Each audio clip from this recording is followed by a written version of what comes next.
ini ada hadir juga Head of Manufacturing kami Pak dengan Pak Bayu, dan juga ada nanti yang akan memaparkan materi dengan Ibu Agnes, seperti itu Pak. Nah, pada Mora untuk nanti berjalannya demo pada siang hari ini, itu nanti yang akan mengikuti partisipannya siapa saja ya Pak? Selain kita yang Kalau hadir. tadi itu sudah saya informasikan di grup itu ada dosen juga yang mau itu sudah saya informasikan. Kemudian mahasiswa mungkin kita tunggu sebentar ya, lagi proses Ya, siap, siap. masuk ini ya. Siap Pak.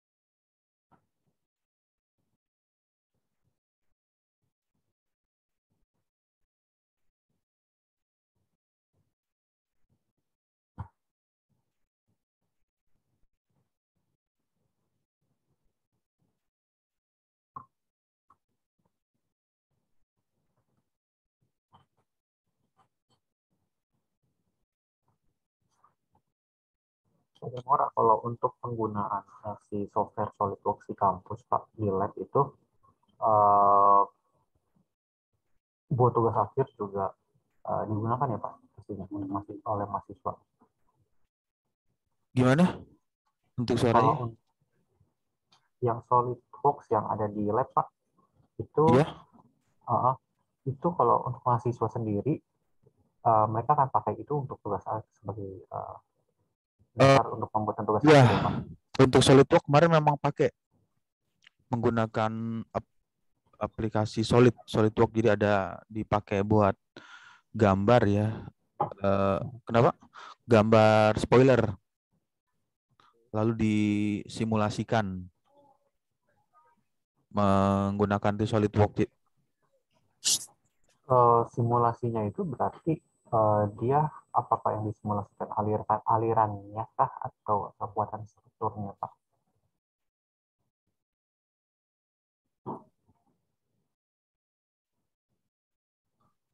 Simulasinya itu dia bisa menggunakan ini, ada yang stress analisis, kemudian ada juga yang apa flow simulation. Iya, iya, ya, betul. Jadi memang sebenarnya belum banyak Pak yang mengetahui Creo untuk saat ini ya Pak. Tapi kalau untuk yang mungkin angkatan-angkatan yang lebih tua gitu ya Pak, lebih senior, itu tahu Pak mengenai Pro Engineering, dan saya yakin pada Mora juga dulu mungkin pernah menggunakan ya Pak Pro Engineering. Iya, saya dulu pernah menggunakan, pernah sempat ketemu di waktu itu di Universitas Pancasila. Dia Oh, menggunakan ProI, namanya oh, ProI, iya, Pro betul, betul, Engineering ya, ProI. betul, betul.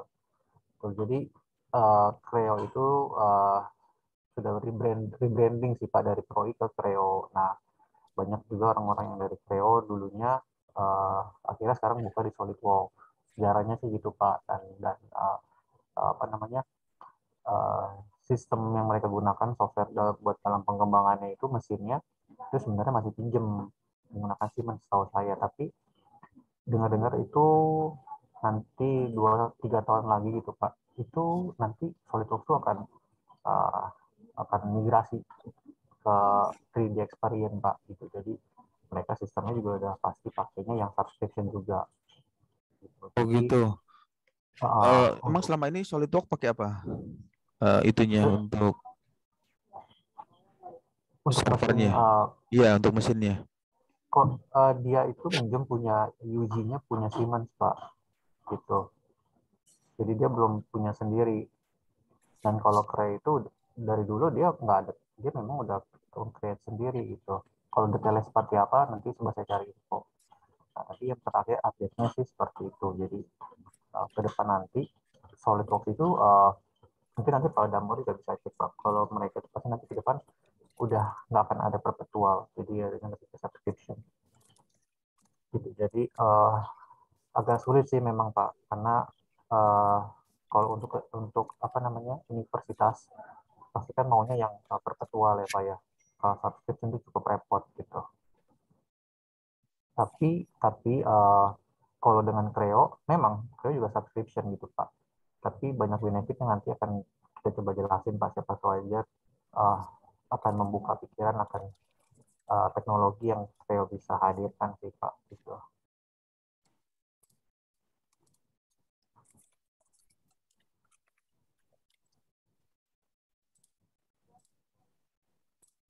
Pak Arif hari ini ikut juga Pak. Pak Arif, eh tadi saya sudah informasikan di grup dosen mesin. Cuman kayaknya ada kesibukan ini Oh, apa yang lain. Karena dia iya iya benar. di bagian ada apa namanya wakil dekan 3. Jadi banyak Oh, mengalami kegiatan ini, aktivitas di luar kadang. oh, oke oke Pak. Pak kemarin kan ada itu ya apa namanya kampus Merdeka kompetisi ya Pak, Liga 1, Liga 2 dan Liga 3 tuh Pak. Iya. UPN sempat ikut nggak Pak? eh Kalau kampus MBKM itu emang banyak sih yang ikut dari UPN mengikuti kegiatan MBKM. Oh, kalau yang bimbingannya pada Mora nggak ikut nih Pak. Mungkin menggunakan ansisnya Pak. eh Adanya waktu itu apa ya? Pernah informasi ada SolidWorks. Oh, oke. SolidWorks. Oh, sorry. Ya, ya.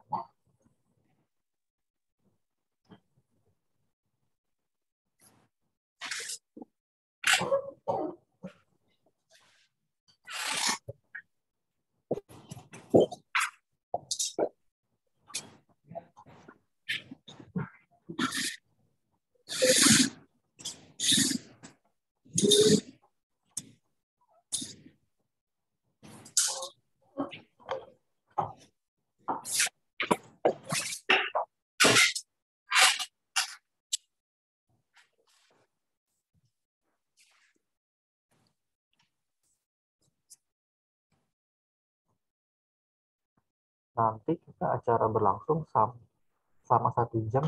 Apakah cukup ya Pak waktunya? Ya, cukup, bisa Mulai ya dimulai Pak. aja. Nanti sambil berjalan kalau ada yang masuk bisa langsung join di virtual Zoom untuk apa efektif pas waktunya. Iya, sudah. Baik, berarti ini bisa saya langsung mulai ya Pak ya. Ya, dimulai aja.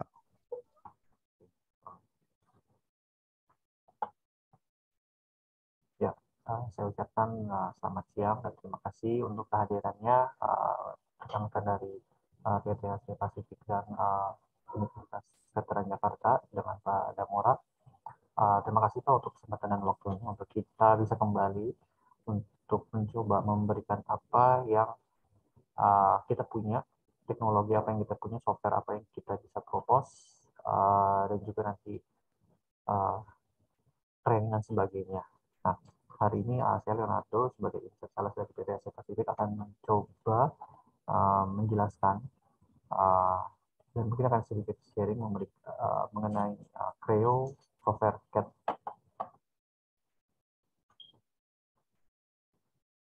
Saya akan coba share screen.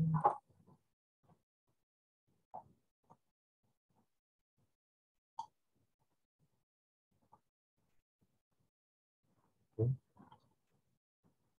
Ya, kita lihat di layar kita bahwa Asia Pasifik ini sudah 30 tahun lebih dalam menjalankan bisnisnya software dan hardware, terutama yang kita akan coba bahas di sini adalah software Creo. Kita ada di perusahaan regional di 5 negara, ada di Australia, Malaysia, Singapura, dan Thailand.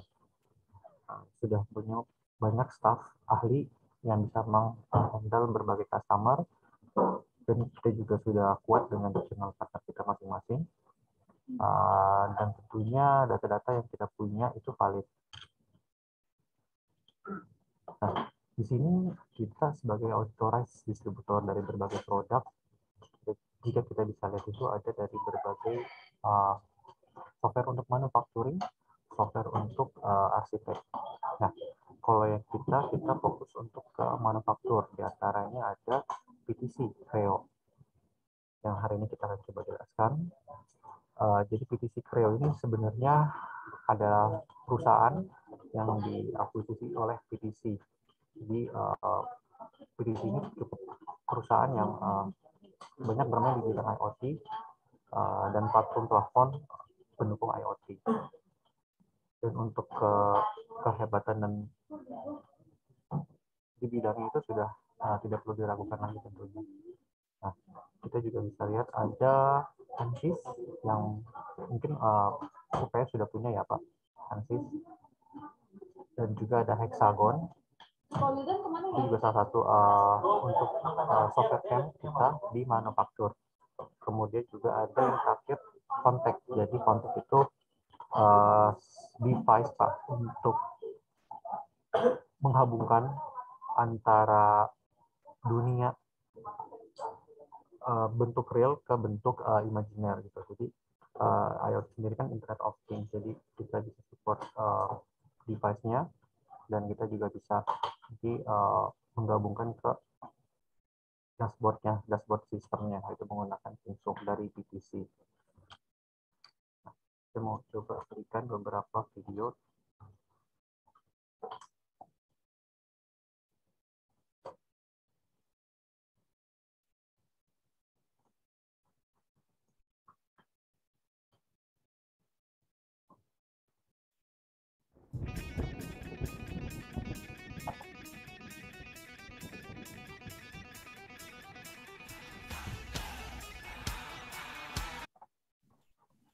Sudah muncul ya Pak videonya? Apakah keluar ya Pak?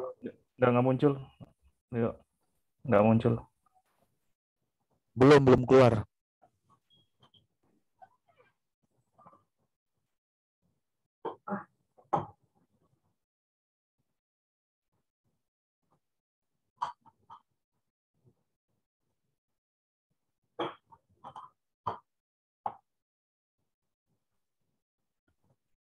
Selamat siang Pak, salam kenal sebelumnya Pak. Sambil nunggu Mas Leo ini ya Pak. Iya, selamat Ya, kenal Pak Bayu. ya dengan Bayu Pak. Ya, Iya, ini kebetulan nih, jadi kami dari PT Aca ini kita mau sharing beberapa produk PTC ya Pak. Mungkin Bapak tadi kenal yang Pro Engineer ya di di Universitas iya, Pancasila ya. Iya, iya, waktu zaman dulu ya. Sebenarnya memang ini Pak, dulu kita memang zaman dulu kan ada Yuji, ada Pro Engineer, ada Katia ya Pak, Big Three-nya itu kan. Nah, terus kemudian belakangan ini agak tenggelam nih Pro Engineer nih. Nah, terus kita sejak tahun 2019 seperti tadi yang Mas Leo jelaskan, kita jadi distributor untuk wilayah ASEAN ya. Jadi kami ini kan ada di beberapa negara ya. Kita ada di kami ini regional company, ada di Malaysia, Indonesia, Singapura, dan Thailand. Nah, di sini kita mau coba mengembalikan lagi nih Pak, si Pro Engineer ini Pak, dengan brand yang Creo. Jadi nanti kita mau coba share sebetulnya bukan hanya CAT saja yang disupport oleh PTC, tapi ada beberapa. Jadi kami ini kan mewakili dari PTC-nya ya Pak, dari PTC itu. Jadi memang kita juga pengen ada kedepannya kerjasama secara strategis dengan dunia akademik berkaitan dengan produk-produk PTC. Tentunya kan yang selain tadi Creo, nanti ada lagi mungkin saya sharing sedikit nanti tentang IoT kita gitu. Jadi memang luas sekali ininya gitu. Bisa Mas Leo?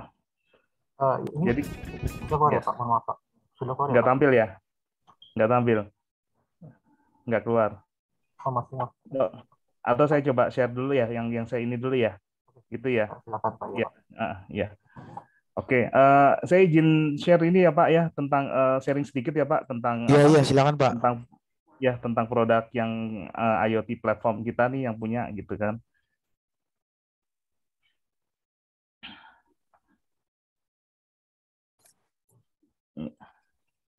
Oke, bisa kelihatan ya Pak?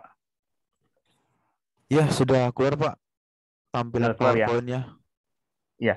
Oke, apa namanya? Jadi saya melanjutkan dari Mas Leo ya. Nanti mohon maaf nih Pak, saya mungkin agak telat join dan memang apa namanya? Jadi saya nggak bisa full join juga ya Pak. Jadi saya mohon maaf. Mungkin nanti next time kita bisa ketemu visit ke tempat Bapak ya Pak. Ini yang di Pondok Labu ya Pak? Kalau teknik Kampusnya? di Limo Depok. Oh yang di Lemo. Oh ya ya Iya, ya. yang di Limo Depok. Wah, tetanggaan kita Pak. Saya juga di Depok Pak. Cuma saya Depoknya di Dekat Pak ya. lebih ke eh, masih suatu wilayah gitu ya. Oke, ini saya share sedikit ya Pak ya. Kita jadi memang ini saatnya kita kan bicara tentang industrial IoT ya Pak. Jadi memang mau nggak mau yang dulu kan kita sebelum adanya pandemik itu kan ini hal yang apa namanya walaupun dibicarakan tapi implementasinya kapan sih? Tapi begitu pandemik semua kan harus bertransformasi ya secara digital. Jadi seperti anak-anak kita belajar kan yang tadinya di kelas tiba-tiba dipaksa harus belajar di rumah itu. Itu sangat impact-nya sangat luar biasa sekali di dunia industri juga seperti itu, di mana mesti ada mereka mesti agile dengan kondisi seperti itu. Nah, dari kami ini kebetulan pas apa namanya pada saat itu memang belum ada gaungnya nih tentang industrial IoT-nya dari PTC. Padahal PTC sendiri kan leading ya Pak untuk di industrial IoT-nya karena memang ada beberapa yang sudah diterapkan di luar ya untuk yang industrial IoT-nya si PTC. Jadi nanti tadi Mas Leo sudah jelaskan ya Pak ya, kita ada di beberapa tempat negara. Nah, kebetulan kita di divisi manufacturing kita authorized distributor untuk PTC, PTC tadi yang induknya si Pro Engineer Pak. Terus kontak ya, kalau kita bicara kontak mungkin Bapak apa namanya ini produk dari Jepang. Jadi kalau misalkan Bapak pengen apa namanya pasang sensor ya, kita kan jual sensor juga, terus ada sensor temperatur, sensor vibration, terus kemudian data logger dari mesin, misalnya Bapak ada mesin CNC ya, mesin CNC pengen dimonitoring gitu kan, mesinnya misalnya ada berapa puluh, nah tiba-tiba di mesin itu ada yang terjadi mesinnya mati atau apa, pada saat ini bicara area produksi ya Pak ya, nah itu pengen ketahuan nih kenapa sih kok mesin mana yang mati. Nah, nanti informasi itu akan masuk ke dalam satu dashboard system ya. Itu yang si kontak ini alatnya. Terus kita juga ada ANSYS ya. Bapak mungkin sudah pakai ANSYS ya. Terus kita ada yang produknya Hexagon untuk CAD/CAM-nya. Terus yang Rise 3D itu untuk 3D printernya, Pak. Jadi memang kalau kita bicara additive manufacturing, pelengkap dari CAD tadi itu adalah dengan menggunakan Rise 3D tadi untuk apa 3D printer itu Pak. Jadi kalau Bapak bikin barang sekiranya nggak perlu di machining di CNC proses CNC, nah kemudian pengen jadi langsung dalam bentuk barang plastik, nah ini bisa menggunakan Rise 3D. Ini produk-produk kita yang lainnya ya Pak ya. Oke. Oke, kalau kita bicara tentang Industrial 4.0 itu kan riwayatnya sejarahnya kan dari zaman waktu apa namanya mesin uap ya Pak ya, industri 1 sampai industri keempat ya, di mana di industri keempat ini yang kaitannya adalah dengan Internet of Things. Apa sih yang maksudnya Internet of Things? Jadi interaksi antara dunia IT dengan dunia of Things. Of Things itu kan biasanya kaitannya dengan PLC, dengan device, dengan sensor itu diintegrasikan dengan apa namanya dengan IoT tadi. Nah, terus apa sih yang PT Aca Aca sorry PT Aca Pacific yang provide solusinya ya Pak? Jadi yang kita provide itu seperti ini Pak. Kalau Bapak misalkan mungkin di sana ada CNC ya Pak, mesin CNC ya Pak, mesin CNC atau CNC ada Pak. mesin CNC ada ya, mesin CNC Ya. ada terus atau mesin misalnya kan mesin tes alat tes untuk pengujian apa namanya biasa impact uji apa gitu kan. Nah, atau misalkan ada lagi alat-alat ukur lainnya ya, atau misalkan mau juga untuk temperatur.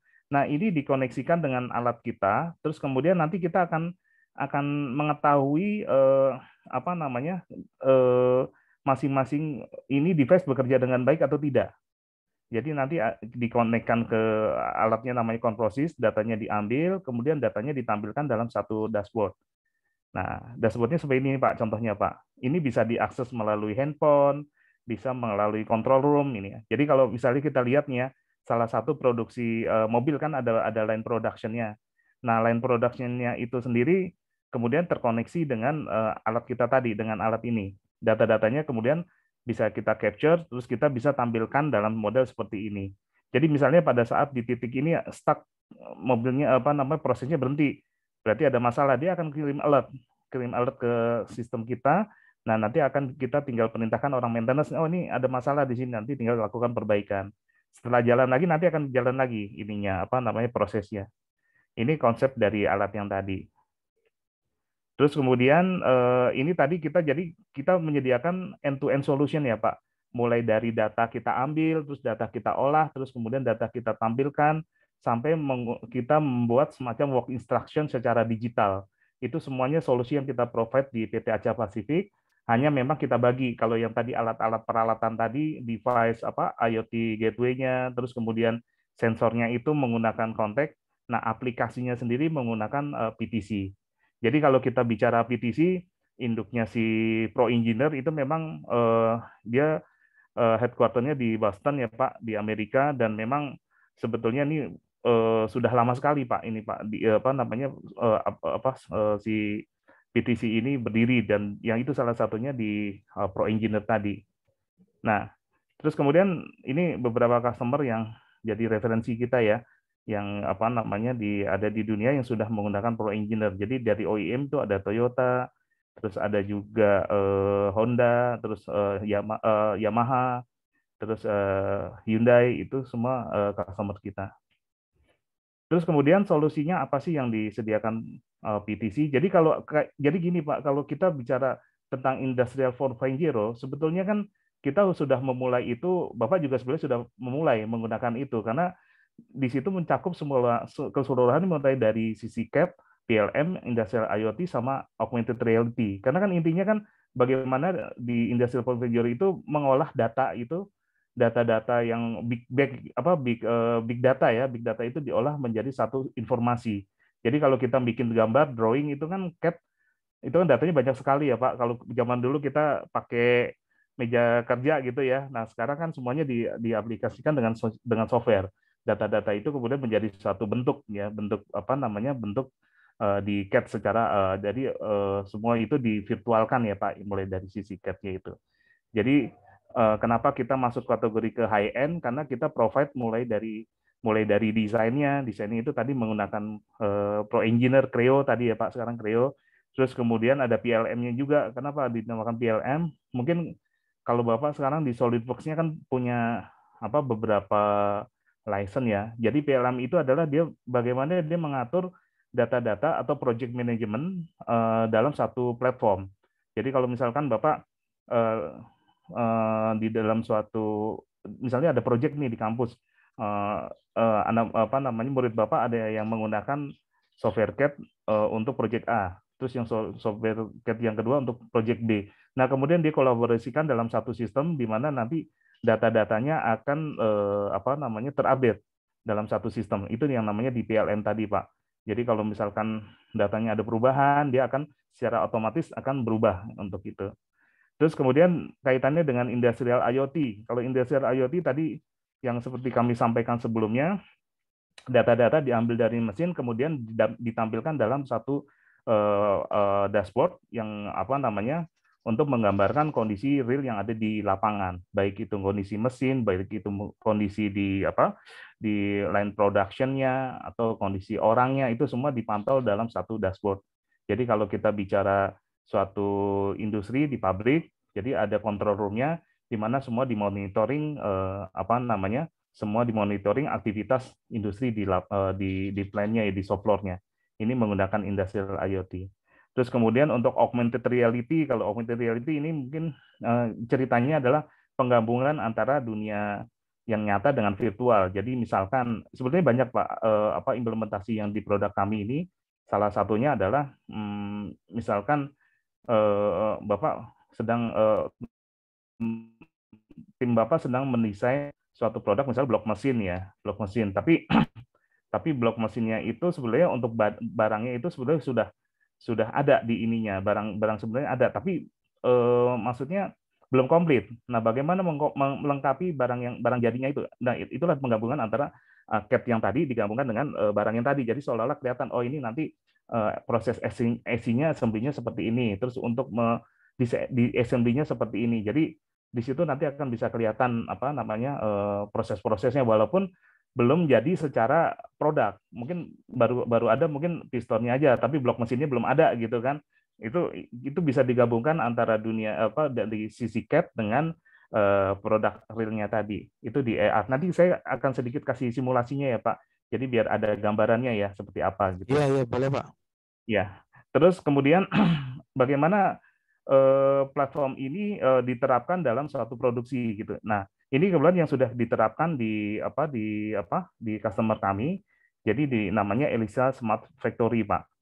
Jadi di mana di sini untuk desain ini menggunakan Pro Engineer tadi, menggunakan Creo ya, desain ada di sini desain mesin-mesinnya, terus di sini ada desain forklift-nya, itu menggunakan mesin.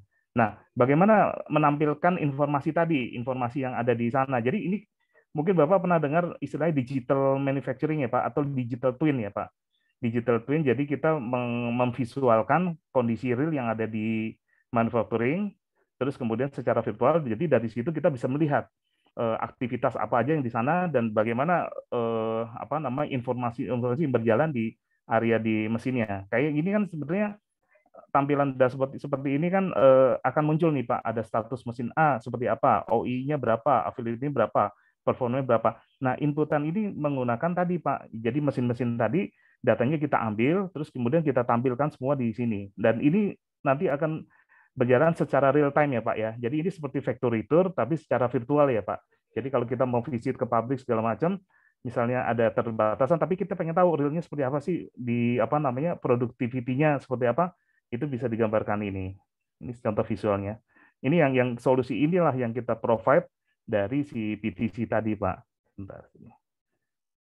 Berikut ini visualnya ya Pak. Jadi ini kita misalnya mau jalan-jalan nih ke factory tour-nya nih. Nah, posisinya seperti apa gitu kan.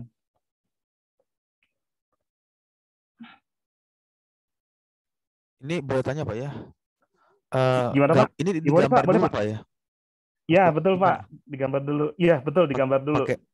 Menggunakan apa Pak? Pakai Creo Pak. Pakai Creo. Iya pakai Creo. Ini. Nah nanti Bapak kan pengen tahu aktualnya nih di lapangan seperti apa kan? Nah nanti data-data itu dikonekkan ke ini dulu, ke yang tadi kita bilang si kontak tadi. Data-datanya kita ambil. Nah nanti dari gambar ini kayak ini kan seperti ini Pak, ada ya OI-nya berapa, performance berapa, availability-nya berapa, availability berarti mesin mana yang kosong gitu kan.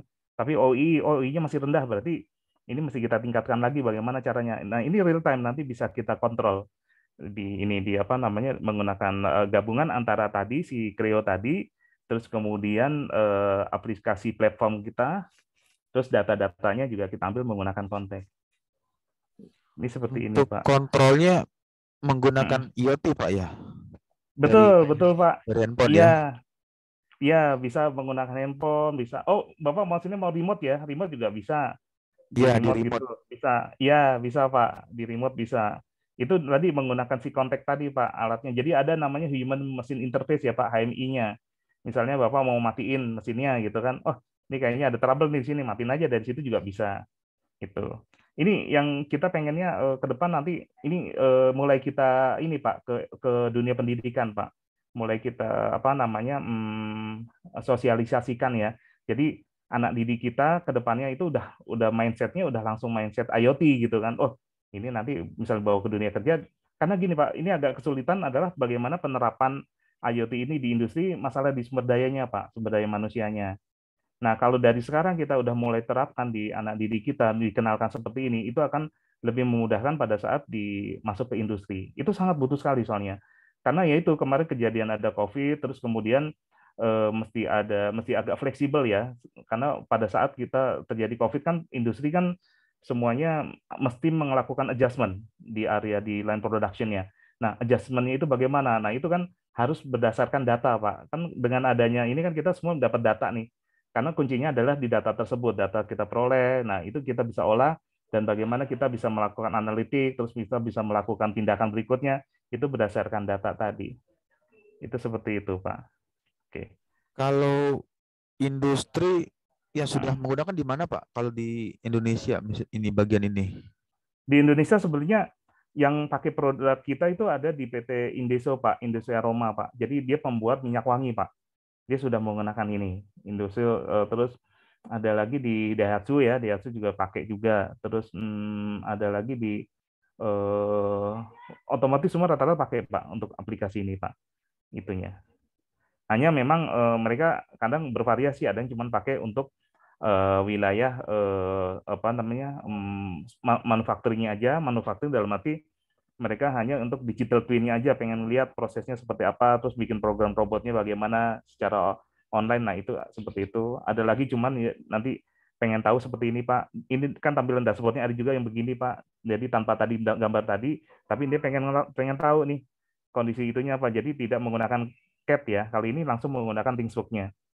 Jadi performa dari setiap apa namanya mesin itu ketahuan, misalnya kayak forklift-nya, robotnya, terus mesin-mesin produksinya itu seperti apa, ini seperti ini tampilannya. Jadi nanti di control room tuh nanti akan melihat seperti ini si ininya si siapa si operatornya, dan manajemen pun bisa misalnya mau lihat dengan menggunakan handphone itu bisa apa namanya bisa langsung. Sebentar nih saya kasih ilustrasinya, Pak. Mau tanya lagi, Pak. Kalau Ya, penjual Pak. minyak wangi tadi itu gimana, Pak, penerapannya? Kalian tadi ada Ya. apa? Bapak bilang tentang penjual minyak wangi. Oh, pabrik pewangi, Pak, pabrik pewangi.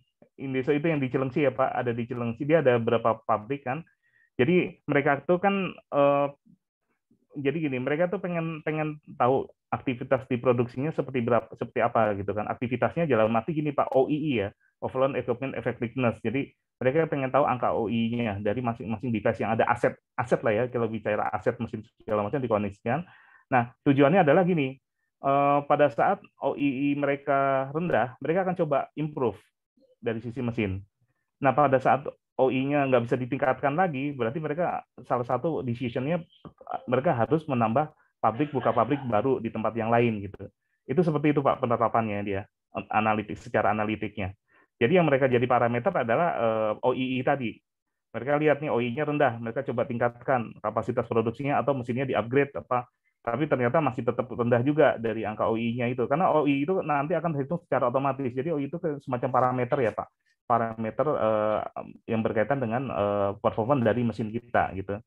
Nah, dari situlah nanti mereka akan kasih dari manajemen akan memberi keputusan, oke lah, apakah ini mau ditambah mesin atau bikin pabrik baru gitu. Nah, itu di situ mereka akan memutuskan seperti itu. Biasanya sistem akan ngasih semacam gambaran yang terjadi apa namanya di aktivitas itu. Itu seperti itu, Pak. Tujuannya adalah untuk memonitoring. Ini saya kasih lihat sebentar ya, Pak, demonya ya, di salah satu di manufacturing di pabrik apa yang sudah diterapkan. Iya, iya, Pak. Nah.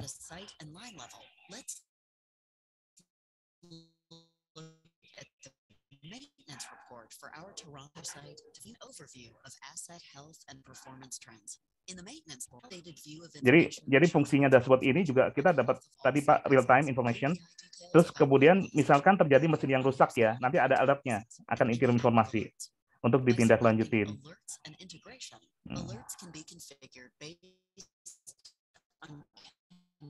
Kalau ini mau tanyain lagi, Pak, ya. Kalau kemampuan dari ini hanya memantau aja ya? Atau bisa juga sampai memperbaiki, merepair?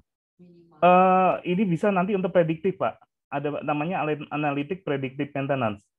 Jadi kalau merepair nggak bisa, tapi kalau dia akan memberikan informasi berkaitan dengan aset tadi. Misalnya kan apa namanya masalahnya, dia akan melakukan prediktifnya gini, Pak. Misalnya ada informasi ternyata tegangannya tinggi nih si mesinnya. Berarti kan harus dilakukan perbaikan. Yang kejadian yang umumnya di area produksi, mereka tidak bisa memprediksi terjadinya downtime. Tiba-tiba, padahal itu udah ada indikasi kan, indikasi-indikasi itu kan bisa kita prediksi kan. Begitu kita prediksi, kita bisa lakukan perbaikan. Nanti dari si ini bisa lakukan perbaikan, kita sign orang untuk oh ini tolong diperbaikin nih mesinnya anu gitu kan, dipersiapkan gitu. Itu kan tidak akan mengganggu produksi karena sudah dischedule-kan. Tapi kalau misalkan tidak menggunakan ini, tiba-tiba mesin mati, pasti akan berdampak pada kerugian yang ada di factory itu ya Pak, di pabrik itu. Jadi sebetulnya dia bisa melakukan analytics seperti itu untuk selain monitoring dia lakukan prediktif tadi Pak, untuk device-device alat-alat tadi. Karena tergantung dari customer, biasanya yang umum kan bisa dipasang sensor untuk motornya, dipasang sensor untuk temperaturnya atau vibrationnya, atau dari getaran misalnya bunyi kan mesinnya terlihat besar, nanti akan timbul di grafik, oh ini ternyata harus udah tidak normal lagi, langsung bisa dilakukan perbaikan. Itu seperti itu Pak ininya. Luas sih Pak sebetulnya Pak Iya, Pak. aplikasinya. Can have real-time updates to keep them informed in a timely manner and greatly reduce time to repair. Selecting on flows, I can preview any flows that were set up for the creation of work orders in our maintenance ticket system. These could easily be altered in Flow using a drag and drop interface to quickly update integration and alert settings. Let's go back and look at our site assets to see if there's anything that needs immediate Nah, attention. ini yang berkaitan dengan maintenance juga. On unplanned downtime, we can see that one of the site's robots is down.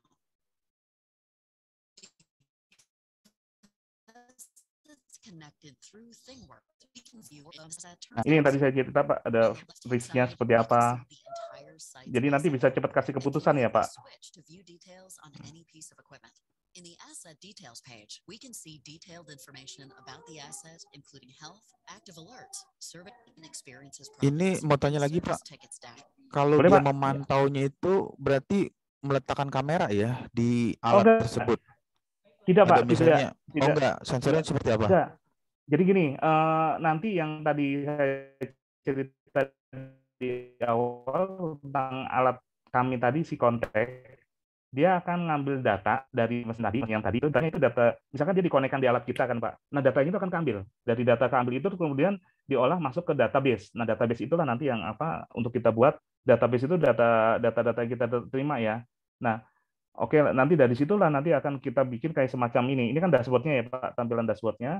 Terus kemudian informasi-informasi berkaitan dengan, oh dia sudah melakukan pekerjaan, misalnya dia sudah mencetak 1000 piece, terus dia udah yang belum dilakukan berapa. Nah itu data-data yang dilakukan mesin akan akan diolah di dashboard ini, dibajak di situ. Jadi tanpa kamera tapi data dari data situ. Jadi kalau misalkan ada trouble atau apa, mesin akan light, kan ada mesin itu ada light tower-nya ya Pak, ada lampunya itu ya. Nah lampunya nanti akan kasih alert gitu. Nah itu semua dikonekkan dengan alat masuk ke dalam sistem ini. Itu seperti itu Pak. Jadi nggak perlu pakai kamera lagi kan, tinggal ngambil data aja dari mesin. Seperti itu. Kemudian kalau tadi yang misalnya cerita tentang, oh mesin ini udah mau rusak gitu, atau betul. Perawatannya sudah berkurang, itu datanya membacanya gimana? Dia bisa tahu seperti itu mesin. Jadi nanti di kita itu ada namanya AI Pak, artificial intelligence, atau mesin learning ya, mesin learning. Jadi si mesin itu nanti akan kita pasangi sensor, misalnya sensor suara, sensor getaran, atau sensor temperatur. Nah dari indikasi-indikasi itulah, misalnya panasnya terlalu berlebih, berarti kelistrikannya udah nggak normal kan.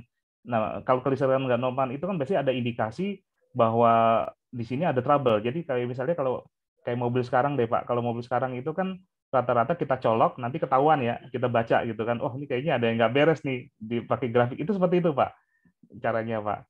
Jadi ada isunya ya, isunya yang kita colok isu, terus nanti akan kebaca semua, ke record, oh ada masalah di sini, nanti bisa dicek. Itu seperti itu itunya, kondisinya. Dengan menggunakan artificial intelligence, tapi nanti yang tampilannya itu berupa grafik Pak. Kalau grafik itu kan kayak misalkan kayak gempa gitu kan, terjadi gempa itu kan grafiknya naik turun segala macam, terus kalau misalnya tinggi ternyata gempanya agak tinggi gitu kan, itu seperti itu ininya. Karena dia jadi si analitik tadi dia bekerja berdasarkan inputan dari sensor tadi, sensor yang kita pasang di mesin tadi. Misalnya sensor getaran gitu, wah ini getarnya terlalu tinggi, kalau getar tinggi berarti kan ada masalah. Tapi dia sebetulnya dia kasih indikasi Tapi permasalahannya di mana, letaknya di mana, nanti ke sistem. Gitu. Oke, Iya, Pak. iya, Pak. Iya, iya, Pak. Oke. Oke. Terus yang kemudian ini saya coba share yang mengenai In this demonstration, I'm going to walk you through one of our ThingWorks applications, yang real-time production performance monitoring, available as part Nah, of ini our sistem Factory Insights sistem as a kerjanya service ya, Pak. or as an on-premise deployment. For this demo, I'm going to switch to the role of an operator on the shop floor, responsible for a specific production step. As an operator, Ini di I'm perusahaan responsible otomotif, Pak ya? and to Kenapa, Pak? Di perusahaan Ya. otomotif ya? Iya, ini yang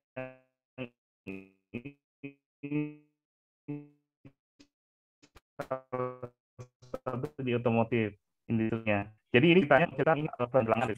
Jadi nanti dia akan masuk tadi misalnya kan si operator ya, dia nanti kerjanya masukkan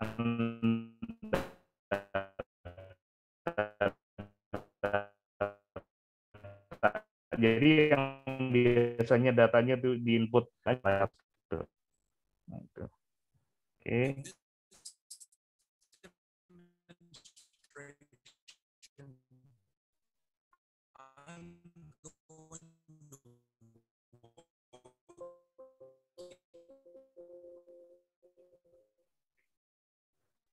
Nah, ini yang tentang ini yang tadi dari ThingSuite aplikasi platform kita.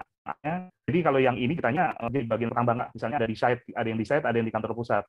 Nah, dengan menggunakan Vuforia Shark ini, misalkan pembangkit ya, ada yang kerja di pembangkit juga. Tapi yang di sana cuma ada orang maintenance yang harian gitu, Pak, yang tinggal di stay di sana. Yang jadi masalah, expertnya nggak ada di situ. Terus kemudian terjadi trouble. Bagaimana solusinya? Solusinya dengan Vuforia Shark ini dia bisa komunikasi. Jadi kayak misalkan kita video call pakai WhatsApp, tapi kita bisa kasih notasi, Pak. Oh, ini matiin aja yang dulu ini. Atau jangan dulu, atau misalkan cabut dulu kabel ini. Nah, itu seperti itu, Pak. Nanti ada gambarannya ya. Ini untuk yang Vuforia Shark-nya ya. Ini seperti ini, Pak. Digital transformation should empower your people. Today, a high-performance workforce requires extensive training programs, equipment maintenance, travel budgets, and support systems. Yet, the traditional means of sharing expertise are inefficient and time-consuming. Now we've created a new way to tackle these business requirements. This is Vuforia Chalk, an easy-to-use, powerful support tool that allows your workforce to collaborate in real time, anywhere. Chalk enables your workforce to connect for support or training. First, employees can share a live view of their workspace with an expert or coworker. The waste valve here. Now that that's closed, you can turn on your surface wash valve, which is here. Okay, got it. Both people can draw on the world and work together as if they are together. And thanks to Vuforia augmented reality technology. Kalau di video ini saya lihat dia mengeluarkan lingkaran sendiri ya? Atau Itu otomatis ini, Pak. Gimana? Jadi kalau misalkan yang tadi yang saya cerita, misalnya expertnya sana dia kasih lingkaran gitu ya. Nanti di sini baca dia. Oh, ini posisimu di sini aja gitu. Jadi dia ini gini, Pak. Mungkin Bapak tahu Pokemon ya, Pak. Dulu zaman dulu ngetren Pokemon ya. Iya, iya. Ini kan Pokemon itu kan engine-nya pakai ini, Pak, pakai punyanya PTC ini. Jadi si Perry-nya si perempuan ini tadi, Perry ini dia ngepasin di apa namanya di kameranya di alat-alat di tombol ini. Nah, si expertnya itu dia akan baca kan video call gitu ya. Oh iya nih. Nah, nanti dia bisa kasih notasi, kasih lingkaran ini. Nah, yang dia kasih lingkaran itu nanti akan dibaca oleh si perempuan ini. Gitu langsung. Jadi langsung bisa, tapi ininya harus pas. Nggak bisa, jangan sampai geser ininya apa namanya handphone si engineer yang di lapangan ini. Itu seperti itu, Pak. Oh, jadi interaktif ya. Yang di lapangan itu mengambilkan video, kemudian yang operator yang di lain memberikan lingkaran gitu, Pak ya? Iya, betul. Itu real time ya, Pak ya. Jadi seperti kita ngobrol aja pakai WhatsApp lah. Tapi ini harus diarahkan ke sini. Nanti saya kasih lingkaran. Begitu sana ngasih lingkaran, dia akan membaca lingkarannya persis pas sama titik yang dituju tadi. Ini yang namanya Vuforia Shark tadi, Pak. Ini ya, Pak. Jadi tanpa harus datang, misalkan si expertnya tanpa harus datang, karena kan kadang kan makan waktu ya, sedangkan ini harus penanganan cepat. Kalau bicara kita di oil and gas, di pertambangan, itu kan perlu action cepat ya. Nah, ini bisa dijadikan alternatif ya untuk itu. In fact, you can pause the live view to draw easy to follow multi-step instructions. With Chalk, simple instructions help you solve complex problems quickly and effectively. Chalk works on mobile devices, meaning your most experienced minds are accessible anytime, anywhere. Tadi apa Pak nama aplikasi Pak yang ini yang Kenapa, Pak? bisa nama aplikasi yang apa bisa memberikan lingkaran itu tadi? Vuforia Pak, namanya Vuforia. AR ya. Ada sebenarnya kapan kita kalau bisa ketemu, tadi saya bisa kasih ini ya Pak ya, lihat itunya. Jadi ada sih yang viewernya ya, gratisannya itu ya Pak, bisa lihat itu. Namanya Vuforia. Nanti atau bisa nanti diinstal di Play Store ya Pak ya? Bisa Pak, ada Pak. Demoin Pak Bayu. Yes, gimana Mbak? Nanti saya demoin. Oh boleh ya, oke sip. Nanti demoin ya Mbak Agnes ya. Oke, nanti lanjut ya Pak sama Mbak Agnes ya, demoin. Iya Pak. Oke, ini yang lanjutnya. Nah, kalau yang ini apa namanya? Jadi ini Pak. Jadi di sini untuk bikin SOP Pak. Misalkan SOP gini, tahapan-tahapan dia menggunakan misalnya CNC gitu ya. CNC tahapannya seperti apa. Jadi si trainer, si peserta trainer maksudnya di sini kan ada pelatihnya sama trainernya. Nah, si pelatih itu dia akan merekam semua tahapan-tahapannya. Nah, nanti si peserta trainingnya itu dia tinggal ngikutin langkah-langkah itu menggunakan handphone aja, Pak. Oh, step 1 dia masukkan cutting tool gitu ke mesinnya, terus nyalakan mesin. Nah, tahapan-tahapan itulah yang ini, yang digunakan menggunakan ini. Digitizing and augmenting your SOPs give frontline workers access to accurate instructions for executing maintenance quickly and effectively. Ya, ini seperti ini kan masukkan cutting tool-nya ya. Especially when CAD data isn't available. Improve the efficiency and agility of your workforce. Vuforia Expert Capture facilitates the creation, distribution, and execution of augmented work instructions. Subject matter expertise for maintenance SOPs is easily captured using a head-mounted device. This captured content can then be edited and enhanced with images and PDFs and distributed to frontline workers to guide them through new or unfamiliar tasks. Jadi ceritanya nih Pak, kalau misalkan untuk di proses assembly di ini mengurangi kesalahan Pak. Kadang kalau cuma pakai kertas kan mereka nggak ada gambaran ya secara visualnya. Tapi kalau secara digital kan mereka ngelihat, oh nih langkah 1 dimasukin, coba. Langkah kedua ikutin lagi prosedurnya dan itu mengurangi kesalahan pada saat pemasangan. Ada warning nggak, misal kalau ada kesalahan gitu dari tools ini, misalnya memberikan warning atau apa semacam kalimat tertentu? Alat gitu ya, alat gitu. Ya. Kalau sejauh ini sih belum Pak, kelihatannya belum. Masih sebatas tutorialnya aja. Belum kasih ke warning ke situ ya. Baru tutorialnya aja.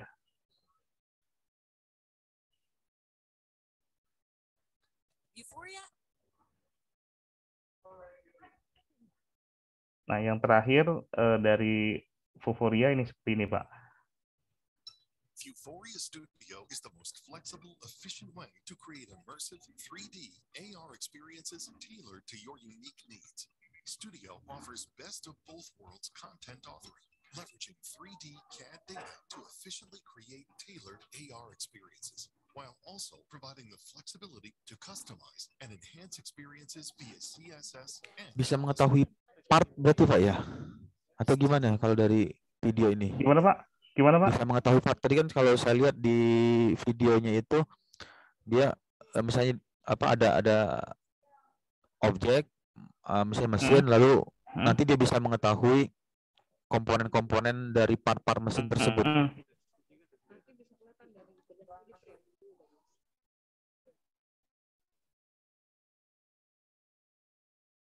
Iya, betul, betul Pak. Bisa Pak, ya, asalkan dia nge-link ke CAD-nya tadi. Misalnya CAD-nya tadi kan menggunakan apa namanya? Pada saat dibuat aktualnya, nah nanti dia akan jadi misalkan kita mau nunjukin ke customer, kita nggak perlu nyopot itunya, nggak perlu nyopot apa mesinnya tadi. Jadi kita tinggal tunjukkan dengan augmented reality tadi dengan kamera, nanti kita bisa kasih lihat, oh ini cara breakdown-nya seperti ini, gitu.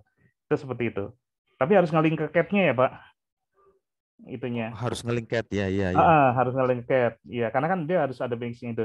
Tapi ada satu lebihnya gini Pak, misalkan tadi komponen mesinnya tuh cuman ada beberapa gitu kan, tapi CAD datanya sudah ada. Nah, kita bisa bikin secara virtual untuk melengkapi tadi. Jadi digabungkan antara yang tadi yang apa namanya komponen yang nyatanya dengan yang virtual digabungkan. Jadi seolah-olah itu udah kelihatan. Oh, seperti ini toh bentuknya gitu. Itu seperti itu bisa digabungkan itu. Itu makanya yang sekarang ini si Creo itu seperti itu Pak. Nanti Mbak Agnes ada ini ya Mbak Agnes ya. Nanti akan demokan ya modelnya apa. Gitu. Nah, itu Pak, dari saya sedikit itu ya Pak, kita sharing aja ya Pak dengan terima kasih Pak pendidikan. Bayu. Soalnya ini saya pikir ini saatnya nih kita dengan pendidikan tuh kita mau coba gencarkan dengan ini karena ini juga memudahkan kami nanti ke depannya bahwa nanti SDM-nya itu udah bisa mengetahui sampai teknologi ini Pak. Padahal sebenarnya itu udah diterapin sih Pak, kalau kita bicara IoT ada Facebook itu udah IoT juga. Cuman di area manufacturing itu kan masih ini ya, masih bisa dibilang hal yang berbeda gitu ya. Tapi padahal prinsipnya sama sih gitu. Itu Pak dari saya Pak. Saya terima kasih nih Pak kesempatan untuk sharing yang produk yang ini ya Pak. Lanjutnya nanti. Terima kasih Pak Bayu. Dengan Pak Agnes. Kalau kita mau discuss offline juga boleh Pak. Nanti kita bisa sharing sama teman-teman mahasiswa juga boleh gitu. Terima kasih Pak. Makasih ya Pak. Ya, terima kasih Pak. Pak Daromora, Mbak Agnes, Mas Leo, saya izin ini dulu ya. Ada tugas lagi ini. Nanti kalau kapan-kapan lagi ya. Ya. Makasih banyak ya Pak. Makasih Pak. Mas Leo, makasih ya. Ya, makasih Pak Bayu. Oke, baik. Seperti itu Pak Damora untuk pemaparan mengenai seputar dunia manufacturing khususnya IoT di penggabungan antara device ke platform ThingsWorks atau TPC ya. Nah, sekarang kita akan coba masuk ke topik bahasan kita yaitu Creo CAD ya Pak. Mungkin Mbak Agnes waktunya saya persilakan Mbak. Ya.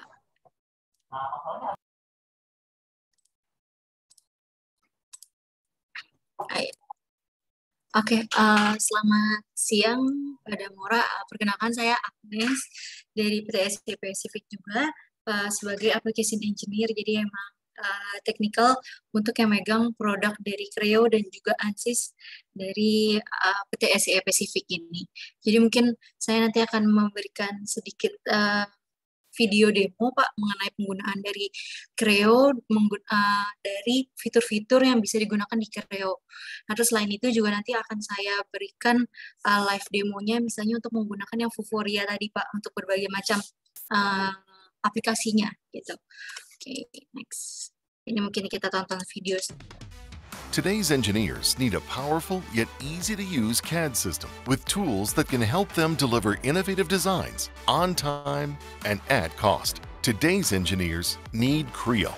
Creo 8 helps you design better products faster with intuitive workflows to improve productivity and usability. This new version also provides new tools for model-based definition, manufacturing, simulation, and generative design. Let's take a look. As with every release, Creo 8 includes numerous productivity and usability enhancements to make your life easier. Improved dashboards and model tree interfaces streamline your workflows. You can use the new snapshot capability to review previous states of merged or consumed bodies and quilts. And now you can leverage inseparable assemblies for even easier management of components. Creo 8 also has new and powerful MBD and detailing tools to help you create rich CAD models that become the source authority for manufacturing, inspection, and your supply chain. Creo 8 streamlines the workflow to reduce time, errors, and cost, while you improve quality across the enterprise. And you can now apply geometric dimensioning and tolerancing for assemblies with the updated GD&T Advisor Plus extension. Detailing capabilities have also been enhanced with new sketching tools to easily convey design intent. Creo 8 helps you to leverage the latest CAD technologies for high-quality, innovative designs. Creo's cutting-edge generative design tools get even better with automatic envelope, draft handling, and radius constraints.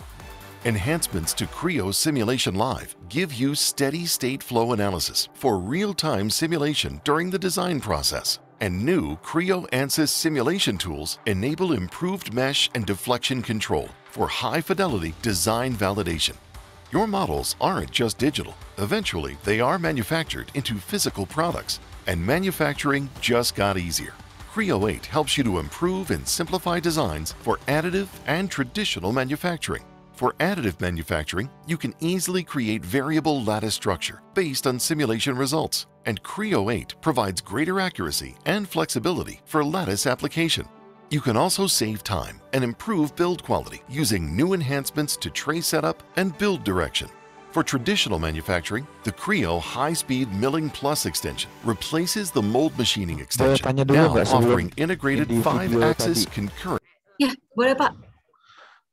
Tadi ada penjelasan di video itu before dan after ya. Itu maksudnya apa? Iya ini. Oh ya, ini adalah ini Pak. Jadi pertamanya before-nya itu si komponen itu dianalisis menggunakan static simulation. Nah, setelah itu dia ingin melakukan optimasi menggunakan lattice.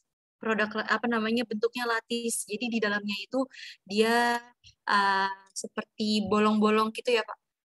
Bentuknya bentuk lattice, jadi dia walaupun nanti kan tujuannya dengan lattice itu beratnya akan semakin berkurang karena dari solid menjadi lattice tadi, tapi dia kekuatannya juga tetap dipertahankan gitu Pak. Jadi dari desain sebelumnya ini mungkin bisa dilihat di sini ada beberapa stress concentration ya di bagian sini. Kalau misalnya Bapak bisa melihat kursor saya di bagian sini di kiri bawah sama di bagian atas ini kan juga akan ada stress concentration. Nah, ini dengan adanya menggunakan optimasi tadi dari produk yang solid tadi, walaupun jadi lattice, walaupun weight-nya berkurang, tapi dia stress-nya itu juga dikurangkan gitu. Jadi dia memang melakukan optimasi dari desainnya itu, Pak. Dari lattice itu apa? Semacam lapisan polimer atau gimana? Ini Pak, lattice itu ini bentukan yang kayak silang-silang banyak bolong-bolongnya gitu Pak. Kalau Bapak bisa lihat ini kan bentuknya silang-silang gitu ya, XX. Nah, itu lattice. Jadi lattice itu nanti bentuknya ada banyak Pak, ada yang bentuknya diamond, ada yang bentuknya square, tapi intinya lattice itu yang biasanya kita solid, misalnya kita ada bentuk kotak itu benar-benar solid semuanya, tapi kalau ini di dalamnya itu bentuknya XX gitu Pak, jadi memang tidak bisa diproduksi secara konvensional, tapi kalau lattice itu biasanya diproduksi secara additive manufacturing atau menggunakan 3D printer, biasanya gitu Pak. Materialnya apa untuk lattice ini? Untuk lattice ini biasanya itu Pak, karena dia menggunakan 3D printer, berarti biasanya masih menggunakan material-material yang bisa digunakan di 3D printer, misalnya contohnya tadi plastik seperti ABS gitu. ABS, PP, terus atau mungkin sekarang itu di 3D printer juga ada yang menggunakan resin Pak, itu untuk fiber itu juga bisa gitu. Jadi ini menyesuaikan juga nanti dari manufacturing prosesnya itu mau menggunakan apa gitu. Jadi di Creo ini bisa tadi generative design, kalau misalnya Pak Maura juga lihat gimana tadi. Oh nih, ini Pak. Jadi kalau di yang generative design ini jadi kita hanya perlu mendefinisikan loadingnya Pak. Jadi misalnya nih tadinya kan kita biasanya kalau membuat suatu part itu kita membuat dulu dari awal desain awalnya, initiation desainnya itu seperti apa, inisial desainnya, terus nanti akan direvisi lagi sampai akhirnya produk desainnya sudah selesai gitu ya Pak. Nah kalau misalnya dengan menggunakan generatif design ini, kita cuma perlu mendefinisikan, oh di sini nanti akan ada lubang untuk connection-nya, untuk bautnya gitu. Terus misalnya di daerah sini nanti akan ada sambungan lagi. Nah jadi kita cuma perlu mendefinisikan itu, terus nanti kita bisa definisikan juga apa namanya seperti limit-limitnya, misalnya nanti kita bataskan dia. Nah kalau bisa dilihat di kanan sini ada limit masanya kita mau berapa, terus ada constraint-constraint-nya, misalnya constraint-nya itu adalah misalnya nanti kita membuatnya itu dengan metode casting misalnya atau menggunakan mold. Nah itu nanti dia akan kita bisa menambahkan constraint tadi misalnya berupa radiusnya bisa sampai berapa. Terus kita juga bisa tambahkan materialnya kayak gitu. Nah ini contohnya, jadi kita tinggal Innovative designs. Creo's cutting edge. Kita tinggal saya kecilkan suaranya. Nah kita tinggal definisikan itu dia otomatis membentuk sendiri Pak. Gitu. Ini proses molding ya? Tadi bukan? Ini, kenapa? Yang ini, iya. Ini proses molding cetakan. Enggak Pak, tadi itu namanya generative design. Jadi kita mendefinisikan aja constraint-constraint-nya di mana. Nah, nanti dia membentuk sendiri. Jadi kita nggak perlu. Jadi initial design itu yang biasanya dilakukan sama apa namanya drafter misalnya Pak ya, atau design engineer ini menggunakan Creo aja gitu. Jadi kita definisikan aja constraint-constraint-nya di mana. Nah ini, dia ini membentuk sendiri Pak. Itu yang bentuk bukan kita, tapi kita klik optimize itu, kita klik run, itu nanti dia akan mendefinisikan sendiri bentuknya nanti akan seperti apa gitu. Jadi dari segi kelengkungannya misalnya bisa batasannya sampai seberapa, nanti dia akan menyesuaikan gitu. Oh, jadi yang warna apa biru ini ya, dia akan terbentuk sendiri ya? Iya benar Pak. Generative design namanya Pak. Nah, terus setelah itu tadi bisa dilihat di sini dari bentuk ini kan ibaratnya masih apa ya? Masih belum dijadikan ke geometri yang bisa di-CAD software gitu misalnya Pak. Nah, ini bisa nanti kita di reconstructed gitu. Bisa kita reconstructed, bisa dilihat di sini di sebelah kanan atas. Itu kita bisa jadikan dia nah ada garis-garisnya, bisa nanti kita bisa misalnya dibentuk nanti untuk proses ke manufacture-nya yang apa itu nanti bisa diketahui gitu Pak selanjutnya gitu Pak. Bisa tanya lagi nggak sebentar apa sedikit gitu yang bagian yang tadi? Boleh Pak. Ya di back video lagi. Nah di bagian ini kan konturnya cukup unik ya, artinya unik itu artinya banyak lengkungan, banyak apa belokan-belokan, terus ada lingkaran, ada apa kotak, lubang dan seterusnya. Nah, ini constraint itu gimana dia mendefine itu sehingga bisa membentuk apa pola kayak gini? Apakah sudah dibentuk dari awal polanya atau gimana constraint itu bisa mendefine-nya? Oh ya, pertamanya pastinya kita juga mendefinisikan ada namanya tadi kalau ngelihat di daerah awal sini. Nah, kalau misalnya Bapak bisa lihat di sini ada yang berwarna abu-abu transparan. Itu adalah semacam ruangnya. Jadi nanti dari si Creo-nya itu membaca oh ini ruangnya yang harus dikerjakan di daerah sini gitu. Jadi misalnya nanti maksimal ya tingginya di atas sini misalnya sekitar 5 cm gitu. Nah, terus ke belakang sini sebesar 10 cm kayak gitu. Jadi nanti dia membentuk kita bisa mendefinisikan ini. Ada namanya starting shape-nya Pak. Kalau dilihat di sebelah kiri yang ada generative tree-nya itu ada starting shape-nya. Jadi kita definisikan juga dia shape-nya nanti kira-kira apa nih. Misalnya kita mau shape-nya kira-kira bulat, bundar gitu. Atau mungkin dia mau bentuknya kotak gitu.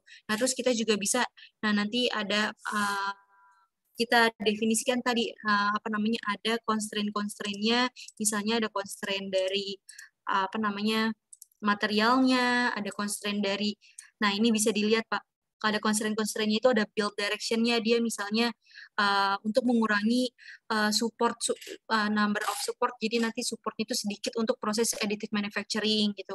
Atau misalnya nanti mau dibuat dia crease radiusnya itu berapa maksimal minimum gitu Pak. Jadi nanti bentuknya tidak terlalu tidak terlalu abstrak gitu. Itu juga bisa diatur. Satu lagi Mbak, tadi ada kata istilah aditif ya, additive engineering. Itu artinya aditif ya, additive engineering. Iya, ini additive manufacturing Pak. Iya, additive manufacturing. Yang dimaksud additive manufacturing itu berupa memasukkan campuran kimia atau gimana? Ada reaksi tertentu? Ya, jadi kalau misalnya additive manufacturing itu kan kebalikannya dari CNC ya Pak. Kalau CNC itu kan dia memotong menghabiskan suatu material ya. Nah, sedangkan kalau additive manufacturing itu adalah semacam menambah material. Jadi materialnya itu ditambah-tambah. Nah, sejauh ini yang saya tahu sih additive manufacturing itu adalah 3D printer Pak tadi contohnya. Jadi memang dia kalau misalnya CNC itu kita mengurangi sebagian dari material dari suatu bentuk menjadi bentuk yang kita inginkan. Nah, kalau misalnya additive manufacturing itu dari yang nggak ada, kita bentuk jadi ada dengan menambahkan si part tadi menjadi bentuk yang kita inginkan gitu Pak. Ya, jadi sejauh ini additive manufacturing yang saya tahu sih di 3D printer tadi Pak. Bisa menggunakan 3D printer karena dia kan lebih leluasa ya Pak, lebih leluasa. Nah, contohnya juga tadi adalah si lattice tadi Pak, bentuk lattice itu karena dia bentuknya dia tidak perlu, jadi kalau misalnya ada poros tuh pori-pori misalnya ya, bentuknya bolong-bolong itu, kalau mungkin kita menggunakan konvensional manufacturing kan agak sulit ya Pak untuk membuat misalnya moldnya gitu. Nah, itu akan agak sulit, nah tapi makanya menggunakan 3D printer seperti itu Pak. Ini bisa saya lanjut lagi Pak tadi di bagian yang Iya, boleh dilanjut. Oke, mungkin saya jelaskan satu-satu aja kali ya Pak. Saya ulang dari awal terus saya jelaskan satu-satu fitur-fiturnya. Gitu. Yang tadi menarik. Oke, ini kan ini seperti biasa ya, kayak produk-produk CAD lainnya bisa menggunakan pattern, terus dia juga bisa menggunakan tadi untuk membuat quilt juga dia cukup mudah. Terus ada juga yang namanya freestyle. Nah, kalau freestyle itu kita bisa membuat seperti menggunakan plastisin gitu, Pak. Nanti jadi freestyle itu kita dari bentuk bulat, misalnya kita jadikan bentuk-bentuk yang kita inginkan. Nah, kalau ini di video ini contohnya kita ada namanya GDNT, Geometric Dimensioning and Tolerancing. Jadi GDNT ini membantu si desain engineer itu untuk memastikan apakah part-part ini sudah fully constrained gitu. Jadi constraint-constraintnya sudah sesuai, misalnya tadi dari flatness-nya, misalnya dari toleransinya gitu. Misalnya ada misalnya lubang yang masih belum diberikan toleransinya itu sekitar berapa.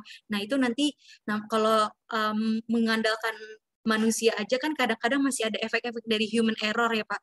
Nah, dengan menggunakan GDNT ini, jadi nanti akan ada advisor-nya, jadi namanya GDNT advisor, jadi semacam ada orang expertnya ini, si Creo-nya ini ngasih tahu, oh di sini masih kurang nih di lubang yang ini, atau mungkin di bagian surface yang ini masih kurang diberikan informasi mengenai dimensioning-nya atau toleransinya seperti itu.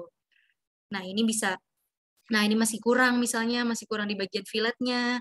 Nah, ini juga di bagian depannya misalnya masih harus ditambahkan lagi dulu untuk toleransinya dari position atau mungkin dari flatness itu juga bisa ditambahkan gitu. Ini terus juga ini seperti biasa ya untuk mengenai sketching, untuk sketch itu juga dengan mudah. Nah, ini fitur yang mendukung industri 4.0 tadi menambah dari Pak Bayu, ini mengenai generative design yang sangat mempermudah. Mungkin biasanya awal masih bingung-bingung ya Pak, masih bingung-bingung ini initial design-nya kira-kira gimana. Nah, ini dengan menggunakan generative design ini itu bisa mempersingkat untuk proses awal designing, karena desain awalnya itu sudah ada semacam bocoran atau ada semacam saran gitu dari Creo-nya. kayak gitu. Jadi nanti bentuk kayak gini kan jadi semakin inovatif ya Pak. Nah ini contohnya untuk case study-nya yang digunakan oleh Volvo Pak. Jadi Volvo itu pernah mengalami kesulitan mengenai sambungan di bagian depan daerah mesin untuk truknya. Jadi dia meletakkan komponen-komponen itu ada bagian yang sambungannya itu agak sulit gitu letaknya. Untuk bentuknya juga kalau misalnya dibentuk sesuai dengan sesuai dengan buatan manusia itu dia dia berat banget Pak. Dia berat sekali karena dia bentuknya agak sangat padat kan. Nah, terus dia menggunakan generative design ini akhirnya dikurangi beratnya bisa sampai sekitar 3 kilo kalau nggak salah Pak. Ada juga nanti case study-nya itu dia berkurang tapi stresnya juga nggak meningkat gitu. Dia stresnya tetap sama. Nah, terus dari segi bentuknya pun juga inovatif dan itu bisa pas ditaruh di sekitar komponen-komponen tadi yang udah ada, yang jadi nggak perlu memperbaiki lagi letak-letaknya gitu Pak. Jadi nggak perlu membuat dari awal, tapi dia langsung menyelesaikan solusi dari peletakan si connection tadi. Kayak gitu. Ini contoh dari yang kasus si generative design-nya. Nah ini mungkin seperti sama ya di SolidWorks juga ada ya Pak. Ini untuk flow analisisnya. Iya, ada. Nah, terus kalau sekarang yang ditunjukkan itu adalah live simulation, Pak. Jadi di Creo sendiri untuk simulation-nya itu ada banyak banget. Jadi dia bekerja sama juga dengan ANSYS. Jadi untuk ini live simulation ini juga dia menggunakan solver dari ANSYS. Jadi kita kan udah tahu ya Pak, kalau ANSYS itu kan dia akurasinya kalau tinggi. live simulation itu maksudnya gimana? Atau bisa diakses secara online gitu? Jadi live simulation ini kata kuncinya di live ya Pak. Jadi live simulation ini setiap kita melakukan perubahan, misalnya kita tambahkan lubang, itu nanti dia otomatis running sendiri Pak. Jadi kalau misalnya kita menggunakan ANSYS kan, kalau misalnya kita edit geometri, kita harus ngulang lagi nih, kita harus tambahin lagi constraint-nya, terus baru kita klik run, baru dia ke run ya Pak. Nah kalau misalnya live simulation ini, setiap kita melakukan perubahan, misalnya kita tambah ketebalan, atau mungkin kita tambah fillet, atau mungkin kita tambah lubang, nah itu dia otomatis langsung run gitu. Jadi makanya dia live simulation gitu. Jadi nggak perlu ribet-ribet ngotak-ngatik lagi dari awal, misalnya case-case-nya seperti apa untuk simulasinya gitu. Ini live simulation itu bisa untuk flow analysis, bisa juga untuk structural analysisnya. Nah ini contohnya, nah ini juga dia bisa mengsimulasikan thermal. Jadi bukan cuma fluid flow, tapi juga bisa ditambahkan dari thermalnya. Gitu. Dan untuk struktur juga gitu, bisa juga untuk mendapatkan thermalnya. Nah ini contohnya tadi kan yang flow analysis. Bisa juga dapat getaran. Ya Pak? Untuk vibrasi. Modal analisis ya Pak? Bisa juga dilakukan. Untuk modal analisis bisa juga, tapi kalau di live simulation kalau nggak salah nggak bisa Pak. Tapi di namanya di PTC Creo Simulate atau di ANSYS Simulation. Kalau ini kan yang live simulation yang tadi apa, setiap perubahan akan di running langsung. Tapi ada yang untuk simulasinya juga, untuk yang modal analisis, untuk yang getaran, mengetahui frekuensinya berapa, frekuensi pribadinya itu bisa digunakan di ANSYS Simulation, Creo ANSYS Simulation atau Creo Simulate. Itu bisa. Nah, ini saya lanjut lagi dulu. Yang tadi kan flow analysis, ini sekarang structural analysis. Nah, ini tadi, jadi awalnya dia, mana ya? Nah, ini awalnya dia, ini dulu Pak, udah ada. Nah, jadi di sini dia ingin, jadi sebelumnya, kalau lihat di sini, nah, di sini tuh artinya ada hasil dari analisis static structuralnya. Jadi di sini ada von Mises stress untuk kasus sekian gitu ya Pak. Nah terus jadi dia sudah membuat simulasi analitiknya simulasi statiknya terlebih dahulu. Terus dia pengen mengubah desainnya menjadi ditambahkan lattice. Kalau bisa dilihat di atas ini sekarang dia mau menambahkan lattice. Nah, di sini ada tipe-tipenya, ada banyak juga lattice-nya. Tadi bisa dari beam, bisa bentuknya tadi diamond atau square, itu bisa diganti. Nah, ini jadi digantinya dia nggak asal ganti gitu. Dia nggak asal langsung, oh diubah desainnya, tapi dia berdasarkan dari stres yang sudah terjadi di model sebelumnya gitu. Model solidnya itu seperti apa. Jadi dia kan kalau udah ada tahu stresnya kan dia seenggaknya udah tahu load path-nya itu seperti apa ya Pak. Laju transfer dari gayanya itu seperti apa. Jadi dari situ berdasarkan dari situ dia berikan geometri untuk si latisnya. Jadi misalnya ketebalan atau diameter dari latisnya itu berapa, terus besarnya seperti apa gitu. Itu dia dianalisis berdasarkan dari situ Pak untuk latisnya. Nah, ini dia sudah menambahkan case-nya, nah terus dia buat latisnya, baru dia simulasiin lagi.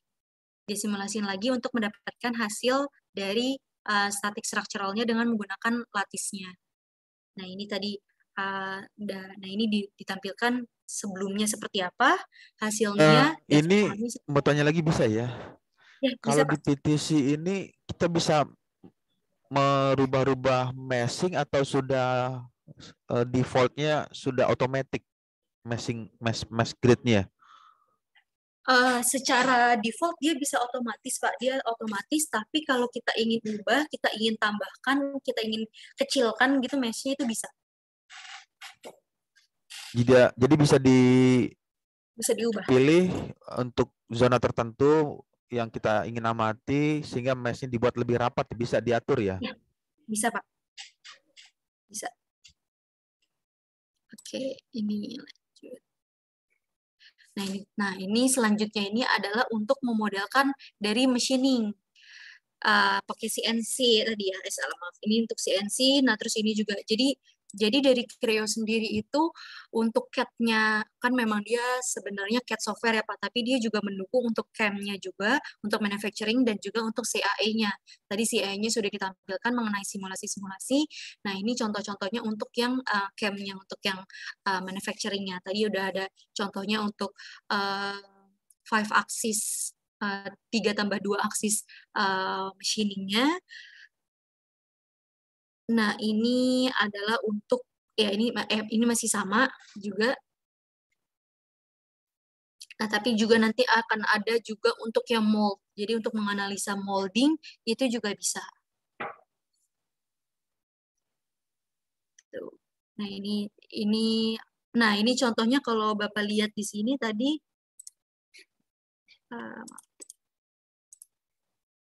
Sebentar. Nah, ini kalau Bapak lihat di sini itu adalah tulisannya kalau di pojok atas ini adalah ANSYS simulation.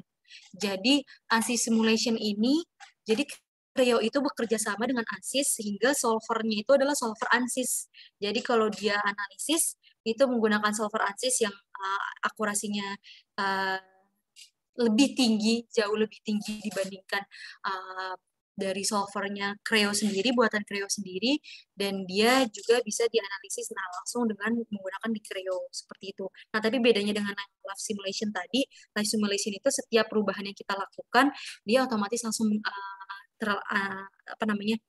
terrunning lagi, teranalisis lagi. Nah, tapi kalau misalnya yang ANSYS simulation ini, ibaratnya kita sama kayak menggunakan ANSYS saja, Pak. Jadi kita awalnya definisikan dulu loadingnya seperti apa, constraint seperti apa. Kalau misalnya ada perubahan, ya nanti kita pastikan lagi nih perubahannya udah ter-apply dengan benar belum untuk kontak, untuk loadingnya, untuk constraint-nya, seperti itu.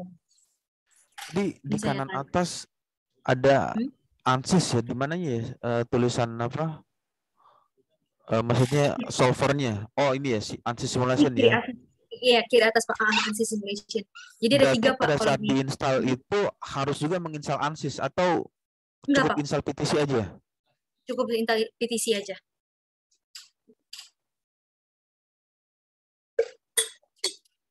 Jadi memang ini Creo bekerja sama dengan ANSYS Pak. Jadi dia ibaratnya membeli license untuk penggunaan solvernya di ANSYS. Jadi itu dibawa, solvernya itu dibawa di PTC Creo.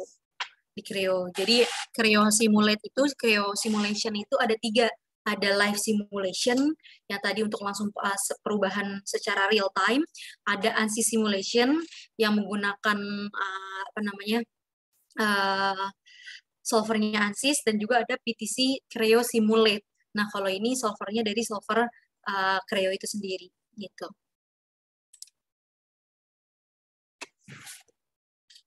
Ya, ya.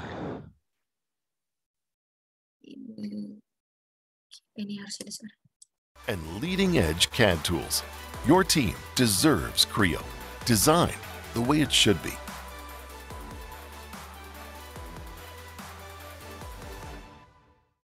Gitu, Pak. Itu. Nah, kalau saya lanjut lagi mungkin. Nah, ini tadi misalnya untuk desain, jadi ada namanya juga fitur untuk design exploration, Pak. Nah, ini ada ergonomik ya. Benar, Pak. Jadi di Creo itu ada ergonomik, sisi ergonomik yang bisa kita analisis. Jadi nanti ada manekinnya yang bisa ditambahkan, terus kita bisa mengetahui apakah itu ergonomik atau enggak. Gitu. Nanti di bagian Bisa akhir ada juga. ini enggak didemonstrasikan kalau melihat ergonomik itu apa aja hasil yang dikeluarkan gitu? Oh, paling nanti di sebentar, Pak. Ini di sini. Nah, sekitar seperti ini, Pak. Jadi kayaknya dia mengetahui ini nih. Bisa dilihat di sini dari warna. Maaf.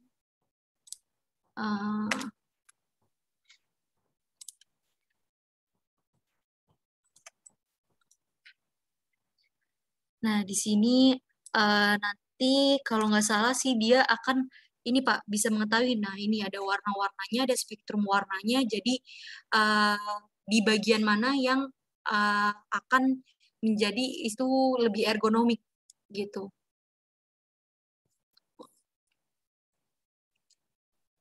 Membacanya gimana? Misalnya warna merah. Itu warna merah yang ada di human-nya atau mengartikan warna merah untuk kursi yang dengan kondisi seperti ini sudah nyaman digunakan atau seperti apa? Ini kan ada tiga spektrum warna ya, Pak. Ini dari badan si manekinnya, tangannya, dan juga kakinya. Ini kalau dilihat di sini. Nah, terus kalau misalnya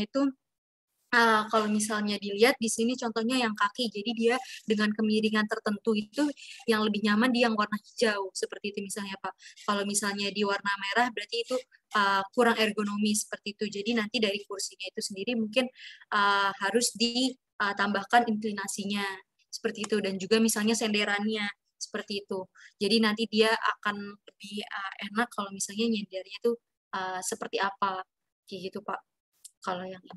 Nanti mungkin bisa saya tambahkan lagi mengenai penjelasan dari human factors-nya ini sih, Pak, ergonomisnya. Nanti saya masih belum, masih harus nyari tahu lagi mengenai yang human factors juga, yang sisi ergonomis ini. Ya. Ini saya coba kembali lagi ke sebelumnya, Pak. Ya. Nah, jadi ini juga, jadi design exploration ini di fitur Creo itu bisa jadi kita bisa semacam membuat titik-titik checkpoint gitu, Pak. Jadi setiap ada perubahan yang kita lakukan, kita bisa jadikan itu checkpoint. Terus misalnya nanti kita split, kita bikin lagi nih. Misalnya kayak di sini rodanya yang diganti, nah terus menjadi satu checkpoint. Terus yang kedua itu misalnya lengannya diganti, itu menjadi checkpoint selanjutnya. Jadi kalau misalnya kita ubah-ubah nanti, oh ya ternyata yang dipilih yang desain sekian, itu bisa langsung kita ganti lagi ke checkpoint tersebut. Nah terus ini juga bisa, keenakannya adalah ini dari dalam satu file yang sama gitu, jadi tidak perlu banyak-banyak filenya, seperti itu. Nah, terus ini yang tadi saya sebutkan juga mengenai freestyle. Freestyle itu jadi kalau Bapak lihat yang di bawah ini itu ada satu bulatan, jadi dia itu semacam seperti kita bermain tanah liat, Pak. Jadi kalau misalnya kita main tanah liat kan kita bentuk itu kita bentuk gimana pun dia bisa ya. Jadi kita panjangkan, kita tarik ke atas, kita berikan dia lengkungan. Nah ini contohnya dari bentuk bundar ini itu dia menjadi suatu seperti apa ya, botol pembersih gitu misalnya di sini, seperti botol pembersih atau jerigen seperti itu. Nah terus selain itu juga kalau Creo itu sangat mendukung dari itu namanya adalah Unite Technology. Jadi dia mendukung misalnya ada file-file dari native file dari software lain. Misalnya nih di UPNVJ ini kan banyak tadinya menggunakan SolidWorks, berarti nanti akan ada banyak file-file SolidWorks. Nah, di Creo sendiri ini kita nanti bisa melakukan editing untuk file SolidWorks tadi itu tanpa kita perlu tahu. Berarti kan kita kalau misalnya kita desainnya di SolidWorks, kita harusnya tahu dulu ya Pak, oh ini bentuknya dulu gimana cara ngebentuknya dari awal, di extrude-nya yang mana dulu, terus selanjutnya masalah parent and children-nya. Nah, kalau misalnya di Creo ini, kita bisa langsung edit di model SolidWorks tadi, tapi bisa kita tambahin panjangnya, bisa kita ganti diameternya, itu tanpa kita tahu sebelumnya itu dia dibuat itu seperti apa, kayak gitu. Itu namanya adalah direct editing, Pak. Dari itu. Nah, ini tadi untuk yang generatif desainnya. Terus selain itu juga untuk renderingnya itu juga dia sangat bagus ya. Dia ada namanya Render Studio. Terus tadi juga dicontohkan ada juga augmented reality. Jadi kan PTC itu ada banyak ya Pak produknya, bukan cuma Creo. Tapi tadi ada Creo, ada Vuforia, terus ada ThingWorks tadi untuk yang IoT. Nah, ini di Creo itu juga ada sambungannya juga untuk ke Vuforia, jadi nanti hasil dari desain kita itu bisa langsung dimasukkan ke Vuforia untuk di augmented reality. Nanti saya demokan Pak. Nah, ini juga untuk pakai point cloud data, hasil dari misalnya 3D scanning, itu juga bisa dibaca di sini untuk misalnya dilakukan reverse engineering ya Pak. Saya bentuknya awalnya seperti apa, kita scan dulu dari 3D scanner, terus habis itu kita masukkan ke Creo, dia berupa misalnya point cloud data, terus selanjutnya kita reverse engineering pembuatannya gimana, atau mungkin kita memodifikasi itu juga bisa.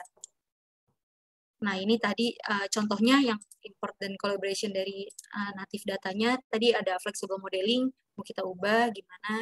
Terus dia juga bisa kita share-share dan juga bisa protect IP. Dan ini ya seperti pada umumnya CAD software lain juga memang dia ada untuk tadi yang saya bilang ada juga GDNT-nya, Geometric Dimensioning and Tolerancing-nya.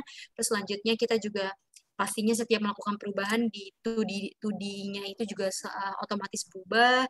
Nah, ini juga ada MBD-nya. Jadi memang sangat mempermudah untuk product design. Jadi memang Creo ini bisa dibilang sebagai high-end software, di mana dia memang dipakainya itu untuk perusahaan-perusahaan besar yang untuk menghasilkan emangnya produk desain seperti misalnya tadi Volvo Pak untuk mendesain dari truknya, atau mungkin untuk mendesain motor, untuk mendesain mobil, itu memang dia sebagai high-end product desain software seperti itu.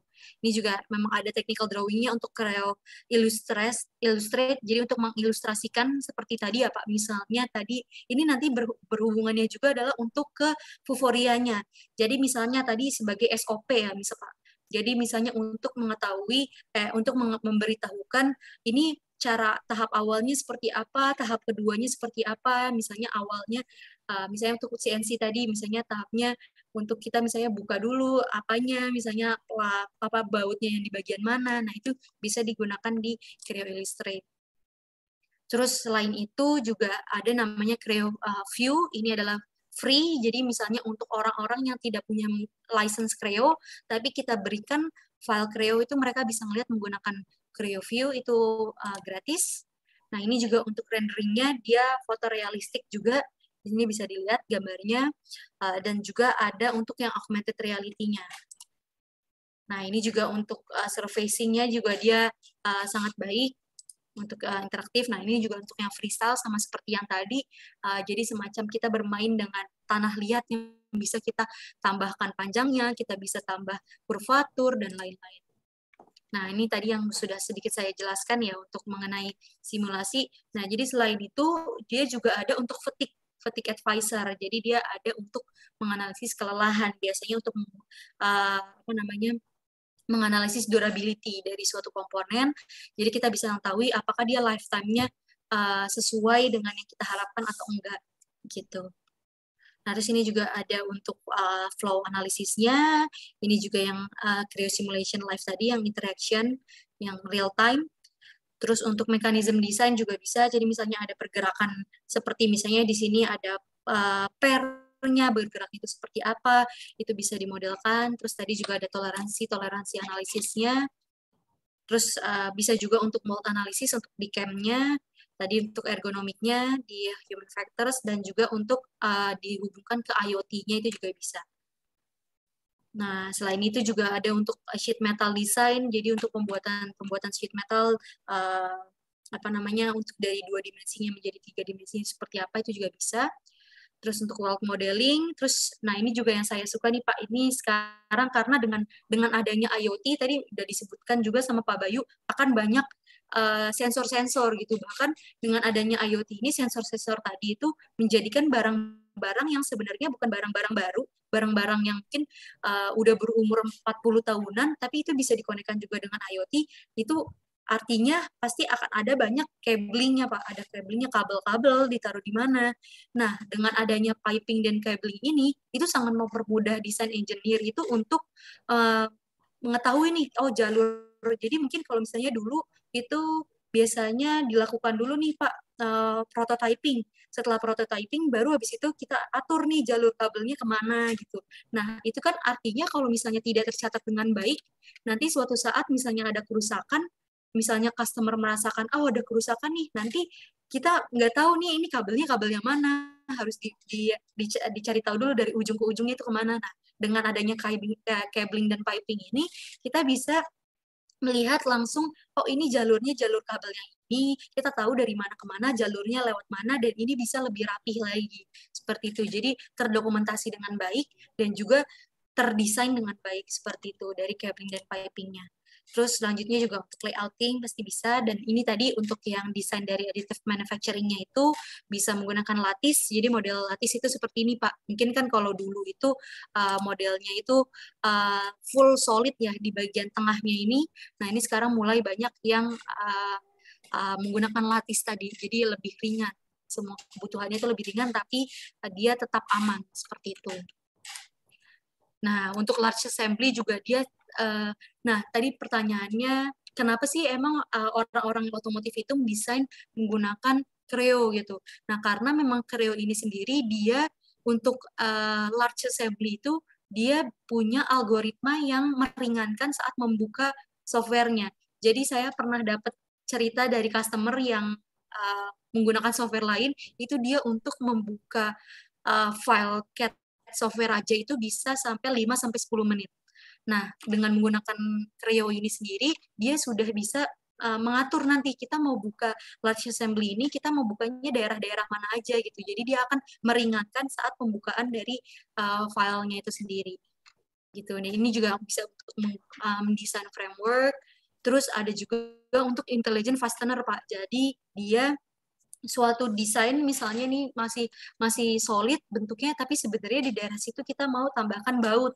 Nah, itu bisa secara otomatis kita bisa membuat lubangnya, toleransinya, bautnya termasuk dari murnya itu sendiri nanti pakai apa, terus pakai sesuai dengan dari ISO yang mana, itu bisa ada juga library-nya, jadi sudah ada di Creo ini untuk di intelligent fastener tadi.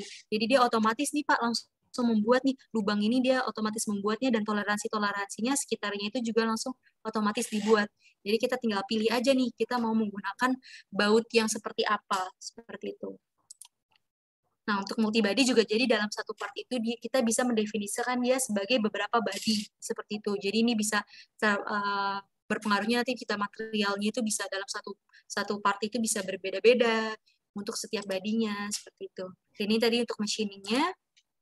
Terus ada juga untuk progressive die-nya, dan juga tadi untuk yang additive manufacturing-nya, dan juga molding, injection molding, seperti itu. Dari mold analisisnya, desainnya seperti apa, seperti itu.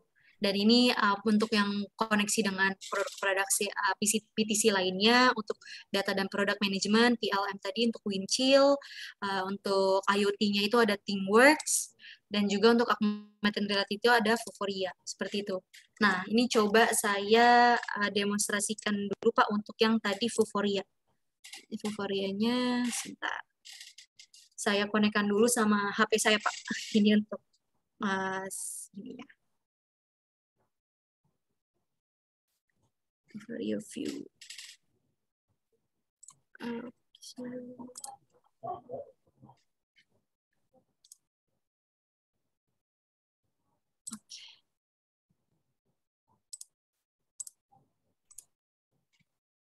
terlihat ya Pak ini share screen-nya?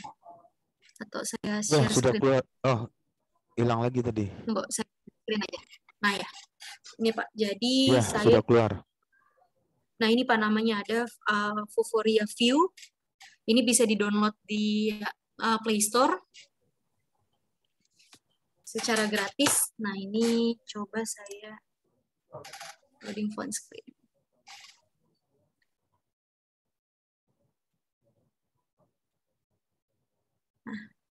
Nah ini udah terlihat ya Pak ini untuk HP saya. Ya, sudah keluar. Ini pakai aplikasinya apa HP-nya? Inilah saya link to Windows Pak. Oh, link to Windows ya. Iya, yang langsung dari HP. Nah ini bisa digedein nggak ya? Nah bisa. Nah ini jadi tampilannya seperti ini Pak.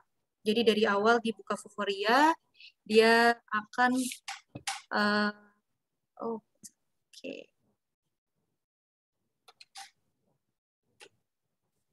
Nah, jadi dia di sini awalnya dia udah langsung ada nih model-model yang bisa kita gunakan nih Pak. Misalnya contohnya saya gunakan yang espresso maker dulu Pak. Jadi untuk tempat bikin kopi gitu espresso. Nah, jadi ini dia kita arahkan ke surface yang horizontal. Jadi nanti dia akan membaca. Nah, dia sensornya bisa membaca tempat horizontal iya. ya?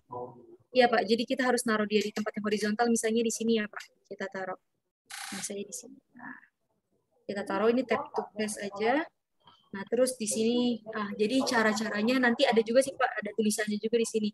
Untuk misalnya kita zoom itu juga bisa, gitu maaf, ini ke ini. Dia bisa kita zoom, bisa kita rotate, gitu. Jadi di sini nanti. Nah, dia membaca dulu di daerah mana yang datar, gitu. Nah, ini bisa di-rotate pakai 2. Nah, jadi kita bisa tahu nih modelnya seperti apa. Nah, ini. Nah, terus ada juga nih Pak, nah di sini. Nah, di sini dia mendefinisikan apa namanya? Dari bentuk-bentuk ini apa nih?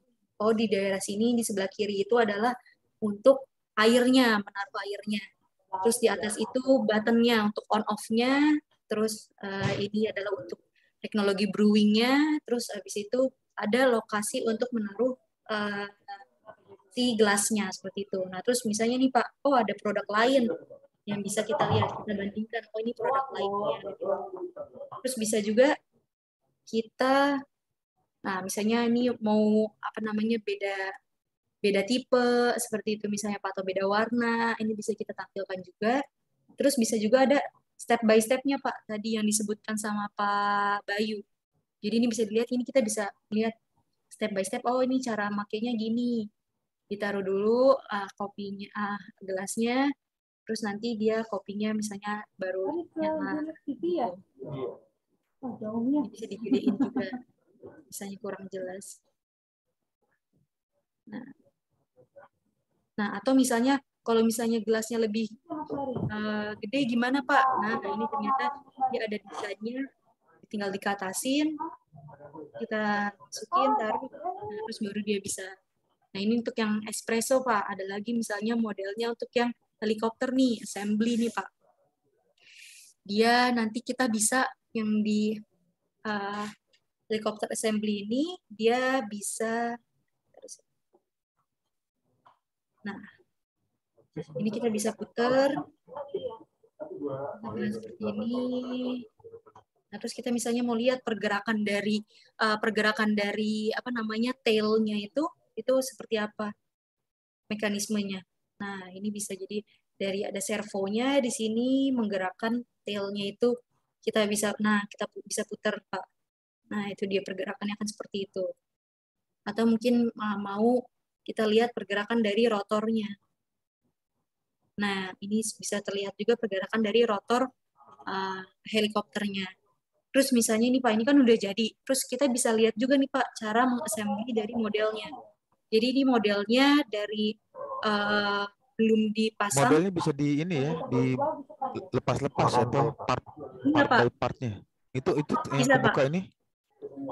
Ini, nah ini saya ceritanya lagi mau nunjukin cara assembly-nya gimana. Ini kira step to proceed. Jadi pertama adalah kita bentuk dulu build dulu daerah ekornya. Jadi kita pasang dulu ekornya. Nah, itu cara memasangkannya kayak gitu. Bisa didekatin juga. Misalnya. Nah, terus selanjutnya di sini.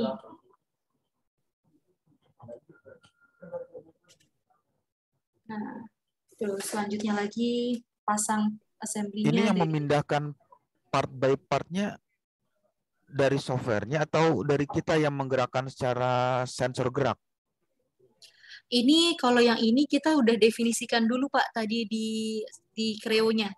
Jadi di Creo-nya kita sudah definisikan ini awalnya seperti apa, gimana.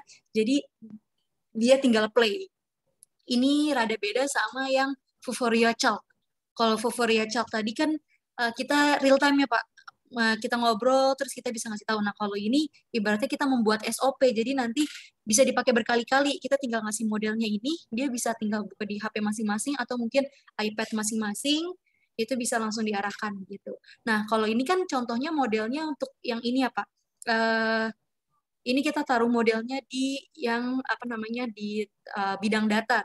Nah tapi ada juga Pak modelnya, contohnya itu adalah kita kayak tadi yang ditunjukin di videonya Pak Bayu. Jadi kita kamera kita menunjuk ke partnya, misalnya ada partnya di pabrik gitu misalnya ya. Nah itu dia langsung ngebaca, oh ini itu adalah apa namanya model sesuai sama model yang ada di Creo nih, yang udah tahu yang ada yang ini. Jadi nanti dia akan menunjukkan langsungnya itu di partnya itu Pak. Kalau ini kan ibaratnya kita meja kosong aja kita bisa tampilkan gitu. Nah kalau itu dia harus butuh melihat barang langsung di site-nya seperti itu. Nah ini.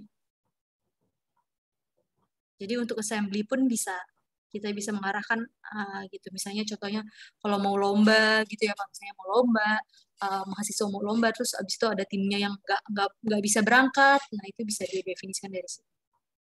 Bisa ngasih taunya dari sini.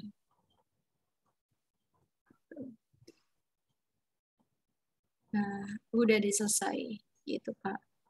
Nah, ini ada arahannya juga. Jadi cara untuk gesturnya seperti apa gitu, zoom out-nya seperti apa, zoom in seperti apa, untuk rotate gimana, untuk translasiin pindah-pindahin barangnya. Jadi ini juga bisa dipindahin.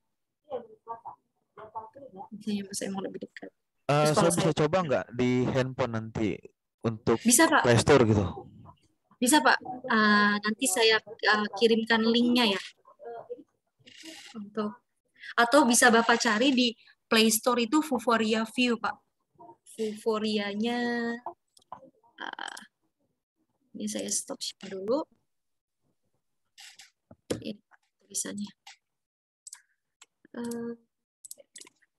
Vuforia View. Atau coba saya carikan di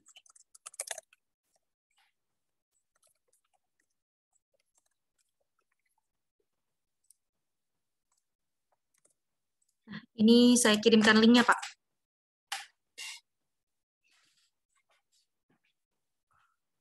Iya, linknya sudah masuk ya. Iya, Pak. Atau kalau agak susah dari link bisa juga dicari di Play Store Vuforia View.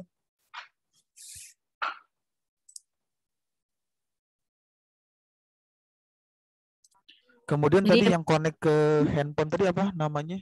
Dari handphone ke laptop ya? Iya Pak, jadi saya share screen lagi ya Pak. Kalau dari handphone ke laptop ini saya pakai aplikasi ini Pak, Phone. Yang Phone Link ini. Saya pakai Phone Link. Phone Link, jadi di sini saya sign in email Microsoft saya, di HP-nya juga saya pakai saya ini. Bisa di ini nggak dikirim juga apa namanya aplikasi Phone Link-nya. Oh, ini aplikasi bawaan dari ini Pak, aplikasi bawaan Dari dari Windows sih sudah tertanam gitu, Pak. Windows. Oh, dari Bisa coba, Windows. iya bisa coba Iya, di search kolom search, ini kan Pak. Ya, ada nih Pak. Kalau dicari, nah dicari di Phone Windows, link. di scroll ada phone link. Harusnya sih sudah ada ya Pak bawaan dari Windowsnya. Iya, iya.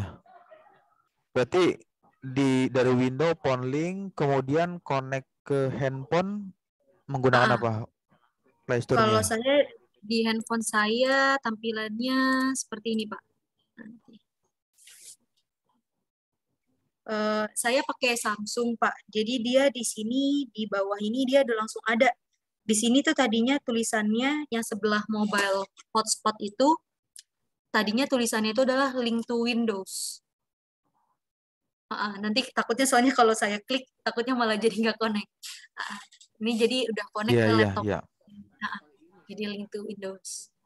Ini kalau misalnya dari mungkin kalau dari non Samsung itu harus ini Pak, harus atau mungkin beberapa handphone juga sudah ada. Kalau belum ada dari harus ada software yang kita download lagi kayaknya Pak.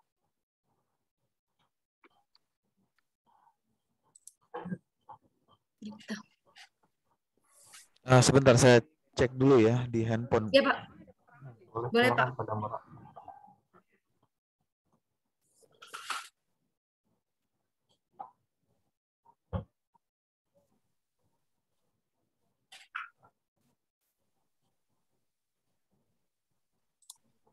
Ya, ya, di handphone ada ya. Link to window ya. Ya benar Pak. Ya. Nanti tinggal ikutin aja dari yang phone link dari Windows-nya itu langsung muncul kok Pak cara-caranya gitu. Bisa pakai QR code dari yang dia buat, bisa juga pakai PIN nanti masukin. Nah, gitu Pak. Iya, mungkin itu sekian penjelasan dari saya Pak mengenai PC Creo-nya. Iya, terima kasih. Kalau ada pertanyaan lagi, monggo Pak. Mungkin ada hal-hal yang mau di-share Pak. Bagaimana setelah pemakaian SolidWorks juga dibandingkan dengan Creo Pak? Cukup banyak ini ya perkembangan ya. Kalau waktu zaman saya pakai Pro itu ya belum sejauh ini, maksudnya fitur-fitur tambahannya yang bisa tadi apa, ada assembly, terus misalnya dari foto di scan menggunakan handphone bisa tahu apa part by part, terus tadi yang helikopter ya yang di apa sambung atau masih di assembly bisa dijadikan satu.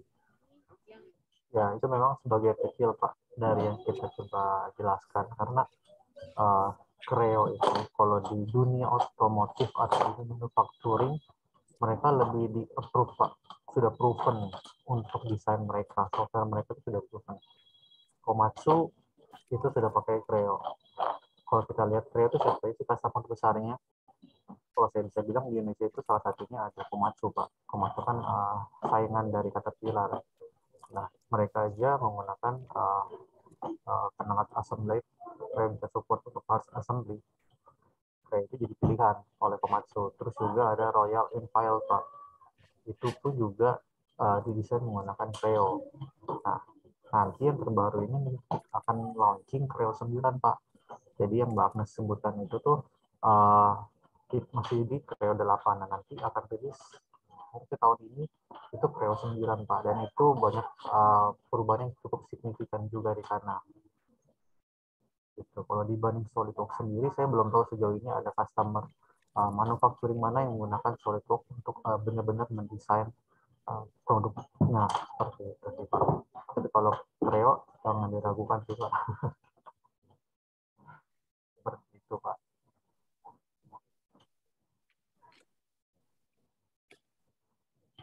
Ya, jadi hari ini sih kita membahas sedikit sih Pak mengenai Creo. Jadi tadi apa yang telah disampaikan Mbak Agnes dan Pak Bayu seputar IoT ya Pak. Gitu. Semoga kedepannya bisa menjadi pilihan juga nih Pak bagi UPN-PJ untuk memutuskan mana nih desain CAD yang cukup powerful gitu Pak.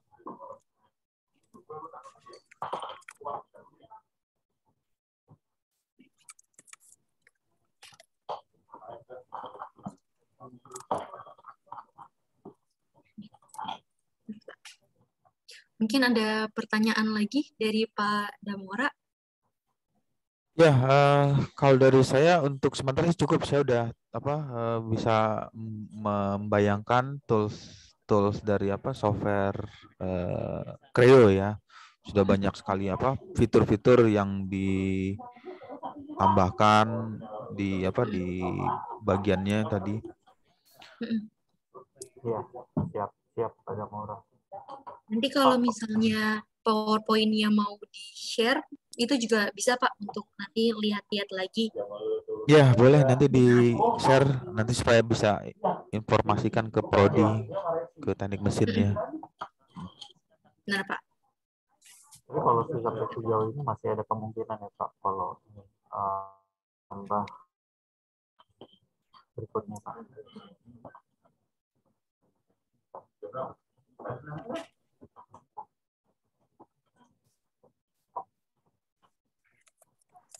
Gimana Pak, suaranya kurang jelas?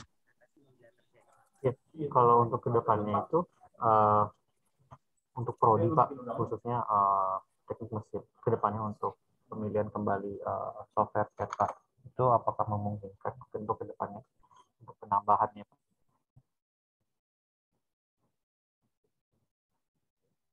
Nanti saya informasikan dulu ke prodi, karena kan di prodi ini kan ada konsentrasi manufaktur. Karena kalau tadi saya perhatikan dari demonstrasinya software ini banyak menceritakan tentang manufacturing ya. Betul. Nah, di prodi mechanical engineering ini ada konsentrasi manufaktur.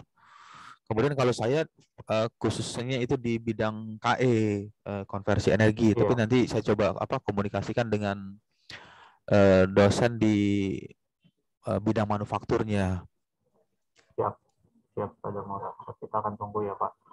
Ya. Jadi sekarang saya boleh izin sekalian memberikan penawaran mungkin Pak seperti itu ke email Bapak. Boleh. Nanti biar saya informasikan ke dosen di manufaktur, bidang manufakturnya. Baik. Mungkin sebelum menutup, jika tidak ada pertanyaan, saya mau coba ingin memberikan ini ya Pak, update mengenai Creo 9 ya Pak. Cuplikan video mungkin. Kalau tidak ada lagi yang mau dibahas, Pak Damora atau Mbak Agnes? Udah dari saya udah cukup. Oke. Kalau dengan Pak Damora bagaimana Pak? Apakah masih ada yang mau dibahas? Sudah cukup untuk sementara. Baik. Kalau gitu saya terima kasih banyak ya. Saya boleh izin memberikan sedikit video ya Pak, satu terakhir ini. Gimana? Saya mau memberikan sedikit cuplikan update mengenai Creo 9 Pak.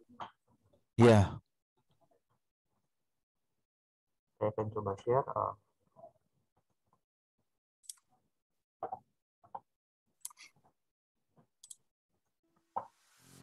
PTC introduces Creo 9, the latest version of our award-winning, powerful, yet easy-to-use CAD system.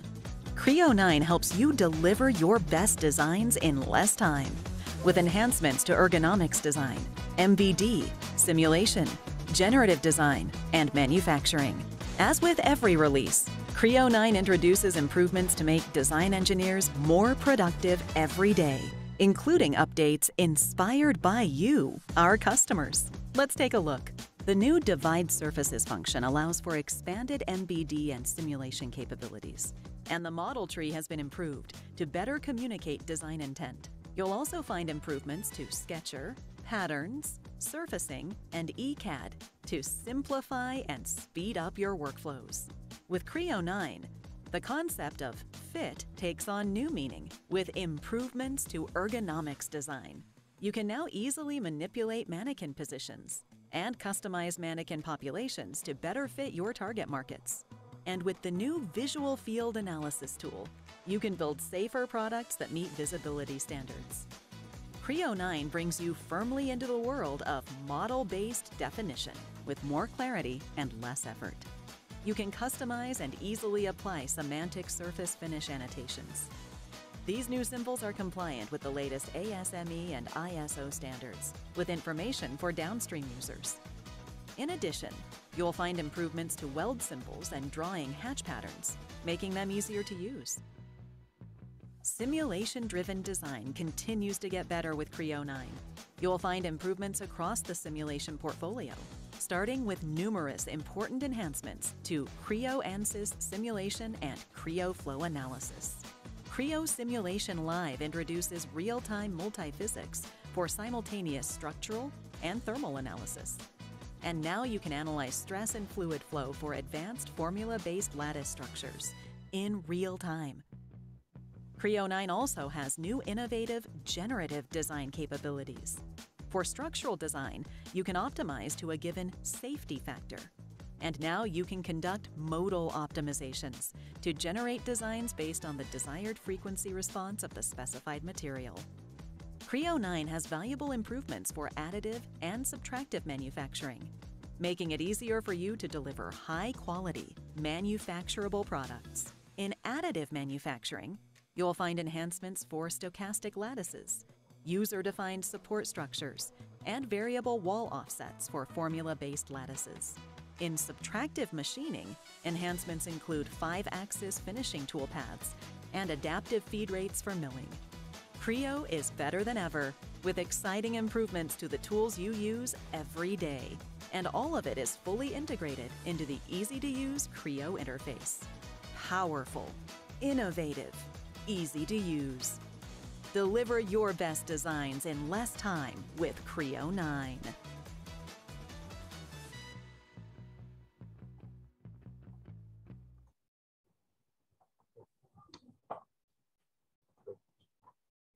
Itu saja mungkin Pak Damora. Ya, terima kasih Pak Leo. Semoga bisa membantu ya Pak untuk kedepannya untuk kemajuan prodi-prodi di UPMPJ ya Pak kedepannya. Baik. Terima kasih banyak Pak Damora. Terima kasih. Selamat sore Pak. Mbak Agnes ya. Pak. Ya, terima kasih banyak Pak waktunya. Semoga Ya. sehat selalu. Sukses selalu Pak. Ya, virtual Zoom-nya saya nonaktifkan ya. Iya, ya, Pak. Ya, terima kasih. Terima kasih banyak Pak.